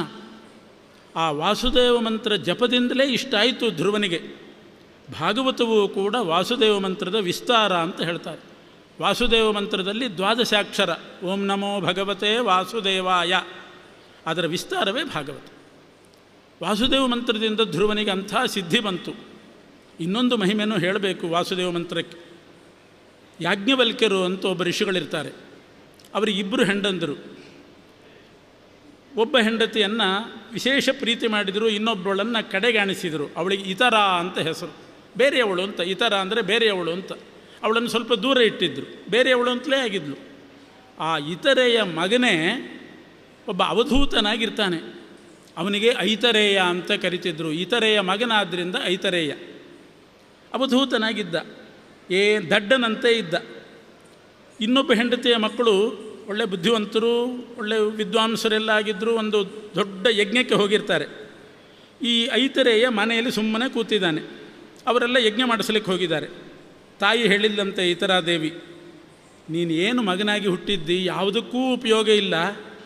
ನೋಡು, ನಿನ್ನ ಈ ಅಣ್ಣಂದರೆಲ್ಲರೂ ಎಷ್ಟು ದೊಡ್ಡ ಯಜ್ಞ ಮಾಡಿಸ್ಲಿಕ್ಕೆ ಹೋಗಿದ್ದಾರೆ, ಕೀರ್ತಿ ಸಂಪಾದನೆ ಮಾಡಿದ್ದಾರೆ, ನೀನೇನೂ ಇಲ್ಲ, ದಡ್ಡನಾಗಿ ಕೂತಿದ್ದಿ ಅಂತ ಬೈತಾಳೆ. ಆವಾಗ ಐತರೇಯ, ಹಾಗಾದರೆ ನಾನು ಮಾಡಿಸ್ತೇನೆ ಅಂತ ಹೊರಟ. ಅಲ್ಲಿ ಆ ಊರಿಗೆ ಬಂದು ಯಜ್ಞ ಮಂಟಪಕ್ಕೆ ಬಂದಿದ್ದಾನೆ. ಅವನ ಸೋದರರು ಅಂತ ಅನಿಸ್ಕೊಂಡವರು, ಮೊದಲನೇ ಹೆಂಡತಿ ಮಕ್ಕಳು, ಅವರೆಲ್ಲರೂ ಅವಹೇಳನ ಮಾಡಿಬಿಟ್ರಂತೆ. ಇವನ್ಯಾಕೆ ಬಂದ ದಡ್ಡ, ಇವನಿಗೇನು ಬರ್ತದೆ ಅಂತ ತಿರಸ್ಕಾರ ಮಾಡಿದರು. ಅವನಿಗೆ ಆಸನ ಕೊಡಲಿಲ್ಲ, ಯಾರೂ ಕೊಡಲಿಲ್ಲ. ಏನು ಮಾಡಬೇಕು? ಅವಧೂತನಾಗಿದ್ದ ಐತರೇಯ ಆ ಯಜ್ಞ ಮಂಟಪದಲ್ಲಿ ಸುಮ್ಮನೆ ನಿಂತ. ಎಲ್ಲರೂ ತಿರಸ್ಕಾರ ಮಾಡ್ತಿದ್ದಾರೆ, ಬಾ ಕೂಡು ಅಂತ ಹೇಳುವವರಿಲ್ಲ, ಆಸನ ಕೊಡಲಿಲ್ಲ. ವಾಸುದೇವ ಮಂತ್ರ ಜಪ ಮಾಡ್ತಾ ನಿಂತಂತೆ. ವಾಸುದೇವ ಮಂತ್ರ ಒಂದು ಗೊತ್ತಿತ್ತು, ಅದನ್ನು ಜಪ ಮಾಡ್ತಾ ನಿಂತ. ಭೂಮಿ ಬಿರುಕು ಬಿಟ್ಟಂತೆ. ಭೂಮಿ ಬಿರುಕು ಬಿಟ್ಟು ಭೂದೇವಿ ಒಂದು ಸುವರ್ಣದ ಸಿಂಹಾಸನ ತಗೊಂಡು ಮೇಲೆ ಬಂದ್ಲಂತೆ. ಆ ಯಜ್ಞ ಮಂಟಪದಲ್ಲಿ ಸುವರ್ಣ ಸಿಂಹಾಸನ ಇಟ್ಲು. ಆ ಐತರೇಯನನ್ನು, ಆ ಅವಧೂತನನ್ನು ಅಲ್ಲಿ ಕೂಡಿಸಿದ್ಲಂತೆ. ಇಲ್ಲಿ ಕೂತ್ಕೋ, ನೀನು ಪರಮಾತ್ಮ ಕಳಿಸಿದ್ದಾನೆ, ಕೂತ್ಕೋ ಅಂತ. ಆ ಸುವರ್ಣ ಸಿಂಹಾಸನಕ್ಕೆ ಹೆಸರು ಸರ್ವತೋಭದ್ರ ಅಂತ ಹೆಸರು. ಸರ್ವತೋಭದ್ರ ಅನ್ನುವ ಸುವರ್ಣ ಸಿಂಹಾಸನದಲ್ಲಿ ಕೂಡಿಸಿದರು. ಅಲ್ಲಿ ಕೂತ್ಕೊಂಡವನು ಹೇಳಲಿಕ್ಕೆ ಶುರು ಮಾಡಿದ. ಒಂದು ಮಂತ್ರ ಬರೋದಲ್ಲ ದಡ್ಡ ಅಂತ ಎಲ್ಲರೂ ಭಾವಿಸಿದ್ರು. ಮಂತ್ರ ಹೇಳಲಿಕ್ಕೆ ಶುರು ಮಾಡಿದ. ಆ ಐತರೇಯನ ಬಾಯಿಂದ ಮೊದಲು ಬಂದ ಮಂತ್ರವೇ ಅಗ್ನಿರ್ವೈ ದೇವಾನಾಂ ಅವಮಃ ವಿಷ್ಣು ಪರಮಃ. ದೇವತೆಗಳಲ್ಲಿ ಅಗ್ನಿ ಅವಮ ದೇವತೆ, ವಿಷ್ಣು ಸರ್ವೋತ್ಕೃಷ್ಟ ದೇವತೆ. ಇದು ಹೇಳಿದ. ಇದೇ ರೀತಿ ಅನೇಕ ಮಂತ್ರಗಳನ್ನು ಹೇಳಿದ. ಅದೇ ಐತರೇಯ ಬ್ರಾಹ್ಮಣ ಅಂತ ಪ್ರಸಿದ್ಧವಾದ್ದು. ಯಜ್ಞಯಾಗಗಳ ಪ್ರಕ್ರಿಯೆಯನ್ನು ಬೋಧಿಸಿದ, ಐತರೇಯ ಬ್ರಾಹ್ಮಣವನ್ನು ಬೋಧಿಸಿದ. ಅದರ ಮೊದಲನೇ ವಾಕ್ಯವೇ ಅಗ್ನಿರ್ವೈ ದೇವಾನಾಂ ಅವಮಃ ವಿಷ್ಣು ಪರಮಃ. ಇದು ಸರ್ವತೋಭದ್ರ ಅನ್ನುವ ಸುವರ್ಣ ಸಿಂಹಾಸನ ದೊರಕಿದ್ದು ಆ ವಾಸುದೇವ ಮಂತ್ರದಿಂದ ಅಂತ. ಧ್ರುವರಾಜರಿಗೂ ವಾಸುದೇವ ಮಂತ್ರದಿಂದ ದೊಡ್ಡ ಸ್ಥಾನ ಸಿಕ್ತು, ಧ್ರುವಮಂಡಲದ ಆಧಿಪತ್ಯ. ಐತರೇಯನಿಗೂ ಸುವರ್ಣ ಸಿಂಹಾಸನ ಸಿಕ್ತು. ಇವತ್ತು ಎಲ್ಲ ಯಜ್ಞಗಳಲ್ಲಿ ಹೋಮ ಮಾಡುವಾಗ ಸರ್ವತೋಭದ್ರ ಮಂಡಲ ಅಂತ ಒಂದು ಮಂಡಲ ಬರೀತಾರೆ. ಅದು ಆ ಯಜ್ಞ ಪ್ರಕ್ರಿಯೆಯನ್ನು ಬೋಧಿಸಿದಂಥ ಐತರೇಯನ ಸುವರ್ಣ ಸಿಂಹಾಸನ ಅದು. ಆದ್ದರಿಂದ ಅಲ್ಲಿ ಐತರೇಯ ಇದ್ದಾನೆ ಅನ್ನೋ ಭಾವನೆಯಿಂದ ಬರೀತಕ್ಕಂಥ ಮಂಡಲ. ಹೀಗೆ ಬೃಹತ್ ದೇವತೆಯಲ್ಲಿ ಹೇಳ್ತಾರೆ ವಾಸುದೇವ ಮಂತ್ರದ ಪ್ರಭಾವ. ಚತುರ್ಮುಖ ಬ್ರಹ್ಮದೇವರು ಅವರು ಒಮ್ಮೆ ಕೂತಿರುವಾಗ ನಾರದರು ಬಂದು ಹೇಳಿದರಂತೆ, ನೀವೇ ಸೃಷ್ಟಿಕರ್ತರು, ನೀವೇ ದೊಡ್ಡವರು, ನೀವ್ಯಾರು ತಪಸ್ಸು ಮಾಡ್ತಿದ್ದೀರಿ, ನೀವೇ ಸರ್ವೋತ್ತಮರಷ್ಟೇ. ಈ ಮಾತು ಕೇಳಿದ ಕೂಡಲೇ ಬ್ರಹ್ಮದೇವರಿಗೆ ಕಸಿವಿಸಿಯಾಗಿ ವಾಸುದೇವ ಮಂತ್ರ ಜಪ ಮಾಡಿದರಂತೆ. ಯಾಕೆ ಅಂದರೆ ನೀವೇ ಸರ್ವೋತ್ತಮರು ಅನ್ನೋ ಮಾತು ಕೇಳಿದ್ರಿಂದ ಎಲ್ಲಿ ಪಾಪ ಬಂತೋ ಆ ಪಾಪ ಪರಿಹಾರಕ್ಕೆ ವಾಸುದೇವ ಮಂತ್ರ ಜಪ ಮಾಡಬೇಕು ಅಂತ ಮಾಡಿದ್ರಂತೆ. ಭಾಗವತದಲ್ಲೇ ಇದೆ. ಹೀಗೆ ವಾಸುದೇವ ಮಂತ್ರ ಅತ್ಯಂತ ಶ್ರೇಷ್ಠವಾಗಿರತಕ್ಕಂಥ ಮಂತ್ರ. ಇವತ್ತಿಗೂ ವಿಷ್ಣು ಸಹಸ್ರನಾಮ ಪಾರಾಯಣ ಮಾಡುವಾಗ ಓಂ ನಮೋ ಭಗವತೆ ವಾಸುದೇವಾಯ ಓಂ ಅಂತ ಹೇಳಿ ಶುರು ಮಾಡೋದು. ಅಂಥ ವಾಸುದೇವ ಮಂತ್ರದ ಮಹಿಮೆಯನ್ನು ಭಾಗವತ ಹೇಳ್ತಾ ಇದೆ. ಮುಂದೆ ವೇನನ ಚರಿತ್ರೆ ಬರ್ತದೆ. ಅದೇ ವಂಶದಲ್ಲಿ ವೇನ ಅಂತ ಒಬ್ಬ ದುಷ್ಟ ರಾಜ ಬಂದ, ಧರ್ಮ ನಾಶ ಮಾಡಿದ. ಎಲ್ಲ ಕಡೆ ದೇವಾಲಯಗಳಲ್ಲಿ ಇಷ್ಟು ದೊಡ್ಡ ದೊಡ್ಡ ದೇವಾಲಯ, ಈ ವಾತಾವರಣ ಯಾಕೆ? ಆ ದೇವಾಲಯಗಳನ್ನೆಲ್ಲ ನಾಶ ಮಾಡಿದ. ಅದೆಲ್ಲ ಶಾಪಿಂಗ್ ಕಾಂಪ್ಲೆಕ್ಸ್ ಮಾಡಿದ. ಯಾವ ದೇವಾಲಯವೂ ಕೂಡ ಉಳಿಕೂಡ್ದು, ಅಷ್ಟು ದೊಡ್ಡ ದೊಡ್ಡ ಜಾಗಗಳಿತ್ತು, ಎಲ್ಲ ಹಾಳು ಮಾಡಿದವನು ವೇನ. ಅದನ್ನೆಲ್ಲ ನಾಶ ಮಾಡಿದ. ಯಜ್ಞಯಾಗಗಳನ್ನು ನಿಲ್ಲಿಸಿದ, ವೇದಾಧ್ಯಯನ ನಿಲ್ಲಿಸಿದ. ಹೀಗೆ ಧ್ರುವನ ಪರಂಪರೆಯಲ್ಲಿ ಇಂಥ ಕೆಟ್ಟ ಮಗ ವೇನ ಹುಟ್ಟಿದ. ಯಾಕೆ ಕೆಟ್ಟ ಮಗ ಹುಟ್ಟಿದ? ವೇನನ ತಂದೆ ಅಂಗರಾಜ. ಅಂಗರಾಜ ಮದುವೆ ಮಾಡಿಕೊಂಡದ್ದು ಒಂದು ದೈತ್ಯ ಕುಲದ ಕನ್ಯೆಯನ್ನು. ನೋಡಿ, ಭಾಗವತ ಇವತ್ತಿಗೆ ಹೇಗೆ ಪ್ರಸ್ತುತ ಅಂತ ನಾವು ನೋಡಬೇಕು. ಒಬ್ಬ ದೈತ್ಯ ಕುಲದ ಕನ್ಯೆಯನ್ನು ಅಂಗರಾಜ ಮದುವೆ ಮಾಡಿಕೊಂಡದ್ರಿಂದ ಹುಟ್ಟಿದ ಮಗ ವೇನ. ವೇನ ಅಂದರೆ ಪೀಡೆ, ಜಗತ್ತಿಗೆಲ್ಲ ಪೀಡಾಕರನಾಗಿ ಹುಟ್ಟಿದ. ಅವನು ಬೆಳೆದದ್ದು ಕೂಡ ತನ್ನ ಅಜ್ಜನ ಮನೆಯಲ್ಲಿ, ಮಾತಾಮಹನ ಮನೆಯಲ್ಲಿ. ಮೃತ್ಯು ಅಂತ ಅವನ ಮಾತಾಮಹನ ಹೆಸರು. ಅಲ್ಲಿ ಬೆಳೆದ, ಧರ್ಮ ನಾಶ ಮಾಡಿದ. ಋಷಿಗಳೆಲ್ಲ ಬಂದು ಉಪದೇಶ ಮಾಡಿದರು, ಮುನಿಗಳು. ನೋಡು, ಒಂದು ರಾಷ್ಟ್ರ ಚೆನ್ನಾಗಿ ಮುನ್ನಡಿಬೇಕಾಗಿದ್ದರೆ 4 ಅಂಗ ಬೇಕು. 4, ಒಂದು ರಥ ಮುಂದೆ ಹೋಗಬೇಕಾದ್ರೆ 4 ಚಕ್ರ ಬೇಕು. ಅದರಂತೆ ಒಂದು ರಾಷ್ಟ್ರ ಅಥವಾ ಒಂದು ಮನೆ, ಒಬ್ಬ ವ್ಯಕ್ತಿ ಮುನ್ನಡಿಬೇಕಾದರೆ 4 ಅಂಗ ಬೇಕು. ಧರ್ಮಾಂಗ, ನ್ಯಾಯಾಂಗ, ಅರ್ಥಾಂಗ, ಸೇನಾಂಗ, 4 ಬೇಕು. ಸೇನಾಂಗ ಅಂದರೆ ಸೈನಿಕರು, ದೇಶ ರಕ್ಷಣೆಗೆ ಬೇಕು. ಹಣಕಾಸಂತೂ ಬೇಕೇ ಬೇಕು. ನ್ಯಾಯಾಂಗ ಬೇಕು. ಅದರಂತೆ ಧರ್ಮಾಂಗ ಬೇಕು. ನೀನು ಧರ್ಮಾಂಗವನ್ನು ನಾಶಪಡಿಸ್ತಾ ಇದ್ದಿ. ದೇವಾಲಯದಲ್ಲಿ ಉತ್ಸವ ಬೇಡ, ರಥೋತ್ಸವ ಬೇಡ, ಹೋಮ ಹವನ ಯಜ್ಞಯಾಗಗಳು ಬೇಡ ಅಂತ ಧರ್ಮಾಂಗವನ್ನು ನಾಶಪಡಿಸಿದರೆ ಅಂಗವಿಕಲ ಆಗೋದಿಲ್ವೇ ನಿನ್ನ ರಾಷ್ಟ್ರ? ಊನಾಂಗ ಆಗ್ತದೋ ಇಲ್ವೋ? ಒಬ್ಬ ಮನುಷ್ಯನಿಗೆ ಒಂದು ಅಂಗವಿಕಲ ಆಯಿತು ಅಂದರೆ ಹೇಗಿರ್ತದೆ? ಎಷ್ಟು ಶೋಚನೀಯ. ಅದರಿಂದ ಹಾಗೆಲ್ಲ ಮಾಡಬೇಡ ಅಂತ ಉಪದೇಶ ಮಾಡ್ತಾರೆ. ಅವನಿಗೆ ಮನಸ್ಸಿಗೆ ಬಂತು, ಹಾಗಾದರೆ ನನ್ನ ರಾಷ್ಟ್ರ ಅಂಗವಿಕಲ ಆಗೋದು ಬೇಡ, ಪೂರ್ಣಾಂಗವಾಗಿರಲಿ, ಧರ್ಮಾಂಗ ಮಾಡಿರಿ. ಆದರೆ ಯಾವುದು ಧರ್ಮ ತಿಳ್ಕೊಂಡು ಮಾಡಬೇಕು. ಯಾವುದು ಧರ್ಮ? ವಿಷ್ಣವೇ ಸ್ವಾಹ ವಿಷ್ಣವೈದನ್ನ ಮಮ ಅಂತ ಆಹುತಿ ಕೊಡ್ತಿದ್ದೀರಿ, ಅದಲ್ಲ. ವೇನಾ ಯಸ್ವಾಹ ವೇನಾ ಏದನ್ನ ಮಮ ಅಂತ ಆಹುತಿ ಕೊಡಿ. ಏನು ಹೋಮ ಹವನ ಮಾಡ್ತೀರಿ ನನಗೆ ಮಾಡಿರಿ ಅಂತ ಶುರು ಮಾಡಿದ. ಇದನ್ನೇ ಮಧ್ವಾಚಾರ್ಯರು ಎತ್ತಿ ತೋರಿಸ್ತಾರೆ. ವೇನ ಮಾಡಿದ ಮೊದಲು ಧರ್ಮವನ್ನೇ ನಾಶ ಮಾಡಿದ. ಧರ್ಮಾಂಗ ಬೇಕು ಅಂತ ಬೋಧನೆ ಮಾಡಿದ ಮೇಲೆ ನನ್ನನ್ನು ಪೂಜೆ ಮಾಡೋದೇ ಧರ್ಮ ಅಂದವ. ಇಂಥ ಅಪಚಾರ ಮಾಡಿದ. ಅಹಂ ಬ್ರಹ್ಮೇತಿ ವೇನಸ್ತು ಧ್ಯಾಯನ್ನಾಪ ಅಧರಂತಮಃ. ನಾನೇ ದೇವರು, ನನ್ನನ್ನು ಪೂಜೆ ಮಾಡಿರಿ ಅಂತ. ಆವಾಗ ಮುನಿಗಳು ಬ್ರಾಹ್ಮಣರು ತಮ್ಮ ಹುಂಕಾರದಿಂದ ನಿಜಘ್ನು ಹುಂಕೃತೈರ್ವೇನಂ ಹತಂ ಅಚ್ಯುತ ನಿಂದಯ, ಭಗವಂತನ ನಿಂದೆ ಮಾಡಿದ ವೇನನನ್ನು ಹುಂಕಾರದಿಂದ ನಾಶಪಡಿಸಿಬಿಟ್ರು. ಆಮೇಲೆ ಪೃಥುಚಕ್ರ ಅವನ ಬಲಗೈಯನ್ನು ಮಥನ ಮಾಡಿದಾಗ ಪೃಥುಚಕ್ರವರ್ತಿ ಹುಟ್ಟಿದ. ಆ ಪೃಥುಚಕ್ರವರ್ತಿಯನ್ನು ಪಟ್ಟಾಭಿಷೇಕ ಮಾಡಿದರು, ಆದಿರಾಜ ಅಂತ ಮಾಡಿದರು. ಅವನು ಚೆನ್ನಾಗಿ ಧರ್ಮ ಸ್ಥಾಪನೆ ಮಾಡಿದ. ಪೃಥುಚಕ್ರವರ್ತಿಯಿಂದಲೇ ಪೃಥಿವಿ ಅಂತ ಹೆಸರು ಬಂತಂತೆ. ಒಬ್ಬ ವ್ಯಕ್ತಿ ಪ್ರಸಿದ್ಧನಾದಾಗ ಒಂದು ಬಡಾವಣೆಗೆ ಹೆಸರಿಡ್ತಾರೆ, ಒಂದು ಸರ್ಕಲ್ಗೆ ಹೆಸರಿಡ್ತಾರೆ, ಬೀದಿಗೆ ಹೆಸರಿಡ್ತಾರೆ. ಪೃಥುಚಕ್ರವರ್ತಿ ಹೆಸರನ್ನು ಇಡೀ ಭೂಮಂಡಲಕ್ಕೆ ಇಟ್ಟರು, ಪೃಥ್ವಿ ಮಂಡಲ ಅಂತ. ಪೃಥುವಿನಿಂದ ಪೃಥ್ವಿ ಅಂತ ಹೆಸರು ಬಂತು ಅಂತ ಉಂಟು. ಅಂದಮೇಲೆ ಎಷ್ಟು ಪ್ರಖ್ಯಾತನಾದ. ಏನು ಮಾಡಿದ ಪೃಥುಚಕ್ರವರ್ತಿ? ವೇನ ನಾಶ ಮಾಡಿದಂಥ ಎಲ್ಲ ಕಡೆ ಧರ್ಮ ನಾಶ ಮಾಡಿದ್ನಲ್ಲ, ಅದನ್ನು ಪುನರುಜ್ಜೀವನಗೊಳಿಸಿ ಹಳ್ಳಿಗಳಲ್ಲಿ ತಿರುಗಿ ಪೃಥುಚಕ್ರವರ್ತಿ ಪ್ರತಿಯೊಂದು ದೇವಾಲಯವನ್ನು ನಿರೀಕ್ಷೆ ಮಾಡಿ ಅಲ್ಲಿ ಪೂಜೆ ಆಗುವ ವ್ಯವಸ್ಥೆ ಮಾಡಿ. ಶ್ರೀ ವಿಷ್ಣು ಶ್ರವಣೆ ಪರೀಕ್ಷಿತಭವತ್ ವೈಯಾಸಕಿ ಕೀರ್ತನೆ ಪ್ರಹ್ಲಾದ ಸ್ಮರಣೆ ತದಂಘ್ರಿ ಭಜನೆ ಲಕ್ಷ್ಮೀ ಪೃಥು ಪೂಜನೆ. ಪೃಥು ತೋರಿಸಿದ ಆದರ್ಶ ಅಂದರೆ ಪೂಜಾ. ಎಲ್ಲ ಹಳ್ಳಿಗಳಲ್ಲಿ ದೇವಾಲಯದಲ್ಲಿ ಪೂಜೆ ನಡಿಬೇಕು. ಎಲ್ಲಿ ಪೂಜೆ ಇಲ್ಲ ಅಲ್ಲಿ ಪೂಜೆ ವ್ಯವಸ್ಥೆ ಮಾಡ್ತಾ ಇದ್ದ. ಒಂದು ಕ್ಷಣ ಸಿಂಹಾಸನದಲ್ಲಿ ಕೂತಿಲ್ಲ. ಇಡೀ ಭೂಮಂಡಲ ತಿರುಗಿ ಗ್ರಾಮದ ದೇವಾಲಯಗಳಲ್ಲಿ ಉತ್ಸವ ಪೂಜೆ ನಡೆಯುವ ವ್ಯವಸ್ಥೆ ಮಾಡಿದ್ದಂತೆ. ಇವತ್ತಿನ ಪರಿಸ್ಥಿತಿ ಏನಾಗಿದೆ? ಅನೇಕ ಹಳ್ಳಿಗಳ ದೇವಾಲಯಕ್ಕೆ ಹೋದರೆ ಅಲ್ಲಿ ಸಭ್ಯರು ಹೆಣ್ಣುಮಕ್ಕಳು ದೇವಾಲಯ ಪ್ರವೇಶ ಮಾಡುವ ಸ್ಥಿತಿ ಇಲ್ಲ. ನಿರುದ್ಯೋಗಿಗಳೆಲ್ಲ ಆ ದೇವಾಲಯಗಳಲ್ಲಿ ಕೂತ್ಕೊಂಡು ಹುಲಿ ಮನೆ ಬರೆದು ಕೆತ್ತಿ ಆಟ ಆಡ್ತಾ ಇರ್ತಾರೆ. ಸಭ್ಯರು ಹೋಗಲಿಕ್ಕೆ ಹಿಂದೆ ಮುಂದೆ ಏಟು ಹಾಕಬೇಕು. ಅಂತಹ ಪರಿಸ್ಥಿತಿ ದೇವಾಲಯಗಳದ್ದು ಬಂದಿದೆ.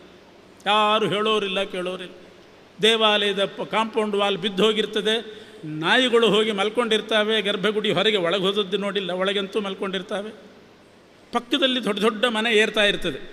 ಭಾರೀ ಮನೆ, ಒಂದು 10 ಇಟ್ಟಿಗೆ ಹಾಕಿದರೆ ಕಾಂಪೌಂಡ್ ವಾಲ್ ತಯಾರಾಗ್ತದೆ. ಅಷ್ಟಕ್ಕೆ ಸಿದ್ಧ ಇರೋದಿಲ್ಲ. ಪೃಥು ಚಕ್ರವರ್ತಿ ಮಾಡಿದ ಕೆಲಸ ಇಡೀ ದೇಶದ ತುಂಬ, ಭೂಮಂಡಲದ ತುಂಬ ತಿರುಗಿ ದೇವಾಲಯಗಳು ಜೀರ್ಣೋದ್ಧಾರ ಮಾಡಿದ್ದಂತೆ. ಪೂಜಾ ವ್ಯವಸ್ಥೆ ಮಾಡಿದ. ಪೃಥು ಪೂಜನೆ ಅಂತಾರೆ. ಲಕ್ಷ್ಮೀ ತದಂಗ್ರಿ ಭಜನೆ ಪೃಥು ಪೂಜನೆ. ಇಂಥ ಕ್ರಾಂತಿ ಮಾಡಿದವನು ಪೃಥು ಚಕ್ರವರ್ತಿ. ಆಮೇಲೆ ಮಾಡಿದವರು ಶ್ರೀಮದ್ ಆಚಾರ್ಯರು. ಎಲ್ಲ ಕಡೆ ತಿರುಗಿ ದೇವಾಲಯಗಳಲ್ಲಿ ಇಲ್ಲೇ ಒಂದು ಶ್ಲೋಕ ಬರ್ತದೆ. ಪಾರಂತಿ ಸುರಸದನಂ ವಿಶಾಲ ಸಂವಿತ್ ಸಂಪ್ರಾಪ್ತ ಕಿಲ ಸುಚಿರಾತ್ ನಿವೇದ್ಯಹೀನಂ. ಪಾರಂತಿ ದೇವಾಲಯ ಅಂತ ಒಂದು ದೇವಾಲಯದಲ್ಲಿ ಎಷ್ಟೋ ವರ್ಷಗಳಿಂದ ನೈವೇದ್ಯ ಆಗ್ತಾ ಇದ್ದಿಲ್ಲಂತೆ. ದೇವರ ಮುಂದೆ ದೀಪ ಇಲ್ಲ ಅಂಥ ಅದು ಪಂಚಪಾಂಡವರು ಪ್ರತಿಷ್ಠೆ ಮಾಡಿದ ಪಂಚಲಿಂಗೇಶ್ವರ ದೇವಾಲಯ. ಅಲ್ಲಿಗೆ ಮಧ್ವಾಚಾರ್ಯ ಶಿಷ್ಯರನ್ನ ಕರ್ಕೊಂಡು ಹೋದ್ರಂತೆ. ಇದು ಪಂಚಪಾಂಡವರು ಪ್ರತಿಷ್ಠೆ ಮಾಡಿದ ದೇವಾಲಯ ಅಂತ ಅಲ್ಲಿ ಹೋದರೆ ಆ ದೇವಾಲಯದಲ್ಲಿ ನೈವೇದ್ಯವೇ ಇಲ್ಲ. ಅಂಥ ದೇವಾಲಯದಲ್ಲಿ ಅರ್ಧ ದಿವಸ ಇದ್ದು ಊರಿನವ್ರನ್ನೆಲ್ಲ ಸೇರಿಸಿ ಒಂದು ಫಂಡ್ ಮಾಡಿ ಇಲ್ಲಿ ಪೂಜೆ ನಡಿಬೇಕು ಅಂತ ವ್ಯವಸ್ಥೆ ಮಾಡಿ ಹೋದ್ರಂತೆ. ದಿನಾರ್ಧ ಮಾತ್ರಾತ್ ತದ್ಭೂತೈ ಅಂತ ಶ್ಲೋಕದಲ್ಲಿ ಹೇಳ್ತಾರೆ. ಇದು ಆಚಾರ್ಯರು ಮಾಡಿದ ಕೆಲಸ. ನಮ್ಮ ಸ್ವಾಮಿಗಳು ಇಂಥ ಕ್ರಾಂತಿ ಬೇಕಾದಷ್ಟು ಮಾಡಿದ್ದಾರೆ. ಅದನ್ನು ಇಟ್ಟುಕೊಂಡು ಭಾಗವತ ಹೇಳ್ತಕ್ಕಂಥದ್ದು ಅದು. ಹೀಗೆ ಏನು ಮಾಡಬೇಕು ಅನ್ನೋದನ್ನು ಪೃಥು ಚಕ್ರವರ್ತಿ ಊರಿನ ಪ್ರಮುಖರಿಗೆ, ಹಿರಿಯರಿಗೆ, ರಾಜರಿಗೆ ತೋರಿಸಿದ್ದದು. ಮೊದಲು ಧರ್ಮಸ್ಥಾಪನೆ ಮಾಡಬೇಕು. ದೇವಾಲಯಗಳಲ್ಲಿ ಪೂಜೆ ನಡೀಬೇಕು. ಚಕ್ರಾಬ್ಜ ಮಂಡಲ ಬರೆದು ಪೂಜೆ ಮಾಡ್ತಾ ಇದ್ದಂಥ ದೇವಾಲಯಗಳಲ್ಲಿ ಇವತ್ತು ಹುಲಿ ಮನೆ ಆಟ, ಚೌಕಾಭಾರ ಕೆತ್ತಿಬಿಟ್ಟಿರ್ತಾರೆ. ದೇವರಿಗೆ ಬೆನ್ನು ಹಾಕಿ ಕೂತ್ಕೊಂಡು ಎಲ್ಲ ವಿಧ ಆಡಬಾರದ ಆಟಗಳನ್ನೆಲ್ಲ ಅಲ್ಲೇ ಆಡ್ತಾರೆ. ಯಾಕೆ ಮನೆಯಲ್ಲಿ ಅವಕಾಶ ಸಿಗೋದಿಲ್ಲ. ಎಲ್ಲ ದುಷ್ಟರು ನಿರುದ್ಯೋಗಿಗಳು ಸೇರೋದಲ್ಲಿ. ಇದು ಪೃಥು ಚಕ್ರವರ್ತಿ ಇಂಥ ಕ್ರಾಂತಿ ಮಾಡಿದ ಅಂತ ಉಂಟು. ಪೂಜೆ ಮಾಡಿಸಿದ. ಆತ್ಮಪ್ರಶಂಸಾ ವರ್ಜನ. ರಾಜರನ್ನು, ನಮ್ಮನ್ನು ಯಾರೂ ಹೊಗಳ್ಕೂಡ್ದು, ಇದು ಅವನು ಮಾಡಿದ. ಭಗವಂತನನ್ನು ಹೊಗಳ್ರಿ, ಹೊಗಳೋದು ಅಂತಾದರೆ ಪರಮಾತ್ಮನನ್ನು ಹೊಗಳ್ರಿ, ನನ್ನನ್ನು ಹೊಗಳ್ಬೇಡಿ. ಇದನ್ನು ಈ ಕ್ರಾಂತಿ ಮಾಡಿದವನವನು. ವೇನನ ಕಾಲದಲ್ಲಿ ಧರ್ಮ ನಾಶಯಾಗಿ ಯಜ್ಞಯಾಗಗಳು ನಿಂತು ಹೋಗಿತ್ತು. ಪೃಥು ಚಕ್ರವರ್ತಿ 99 ಅಶ್ವಮೇಧ ಯಾಗಗಳನ್ನು ಮಾಡಿ ದೇವತೆಗಳನ್ನೆಲ್ಲ ಯಥೇಚ್ಛ ತೃಪ್ತಿಪಡಿಸಿದ. ಇನ್ನು ಒಂದು ಮಾಡಲಿಲ್ಲ. ಶತಕ್ರತು ಅಂತ, ಅದು ಇಂದ್ರನ ಯೋಗ್ಯತೆ ಅಂತ ಬಿಟ್ಟ. ಇನ್ನು ಒಂದು ಮಾಡಲಿಲ್ಲ. ಅಷ್ಟು ಕ್ರಾಂತಿ ಮಾಡಿದವನು ಪೃಥು ಚಕ್ರವರ್ತಿ. ಏಕೋನ ಶತಕ್ರತು, 99 ಅಶ್ವಮೇಧ ಯಾಗ ಮಾಡಿದವನು ಅಂತ ಪ್ರಸಿದ್ಧನಾದ. ದೇವತೆಗಳಿಗೆಲ್ಲ ಅರಿಯರ್ಸ್ ಕೊಟ್ಟುಬಿಟ್ಟ. ಹಿಂದಿನಿಂದ ಬಂದಿದ್ದಿಲ್ಲ, ಆಹುತಿ ಕೊಟ್ಟವನವನು. ಇಂಥ ಅನೇಕ ರಾಜಋಷಿಗಳ ಚರಿತ್ರೆ ಮುಂದೆ ಬರ್ತದೆ. ಇದೆಲ್ಲ ಯಾಕೆ ಹೇಳಿದ್ದಾರೆ ಅಂತಂದರೆ, ಕಥಾ ಇಮಾಸ್ತೆ ಕಥಿತಾ ಮಹೀಯಸಾಂ ವಿತಾಯ ಲೋಕೇಶು ಯಶಃ ಪರೇಷಾಂ ವಿಜ್ಞಾನ ವೈರಾಗ್ಯ ವಿವಕ್ಷಯಾ ವಿಭೋ ವಚೋ ವಿಭೂತಿ ನತು ಪಾರಮಾರ್ಥ್ಯಂ. ಕಥೆ ಹೇಳಬೇಕು ಅಂತ ಕಥಾ ಕಾಲಕ್ಷೇಪಕ್ಕೆ ಅಂತ ಹೇಳಿದ್ದಲ್ಲ. ಕಥೆ ಹೇಳೋದೇ ಪರಮಗುರಿ ಅಲ್ಲ. ವಿಜ್ಞಾನ ವೈರಾಗ್ಯ ವಿವಕ್ಷಯ. ಅವರ ತಿಳುವಳಿಕೆ ಹೇಗಿತ್ತು, ಅವರ ವೈರಾಗ್ಯ ಹೇಗಿತ್ತು, ಅದನ್ನು ತಿಳಿಸೋದಕ್ಕೋಸ್ಕರ ಈ ಕಥೆಗಳನ್ನು ಹೇಳ್ತಾ ಇದ್ದೇವೆ ಅಂತಾರೆ. ಇದೇ ಇಂದಿನ ಕಾಲಕ್ಕೆ ಭಾಗವತದ ಪ್ರಸ್ತುತತೆ ಅಂತ ಹೇಳ್ತಾ ಕೊನೆಯಲ್ಲಿ ವಾಸುದೇವನ ಸ್ಮರಣೆ ಅವರು ಮಾಡ್ತಾರೆ. ಪ್ರವಚನ ಮುಕ್ತಾಯ ಆಗ್ತದೆ.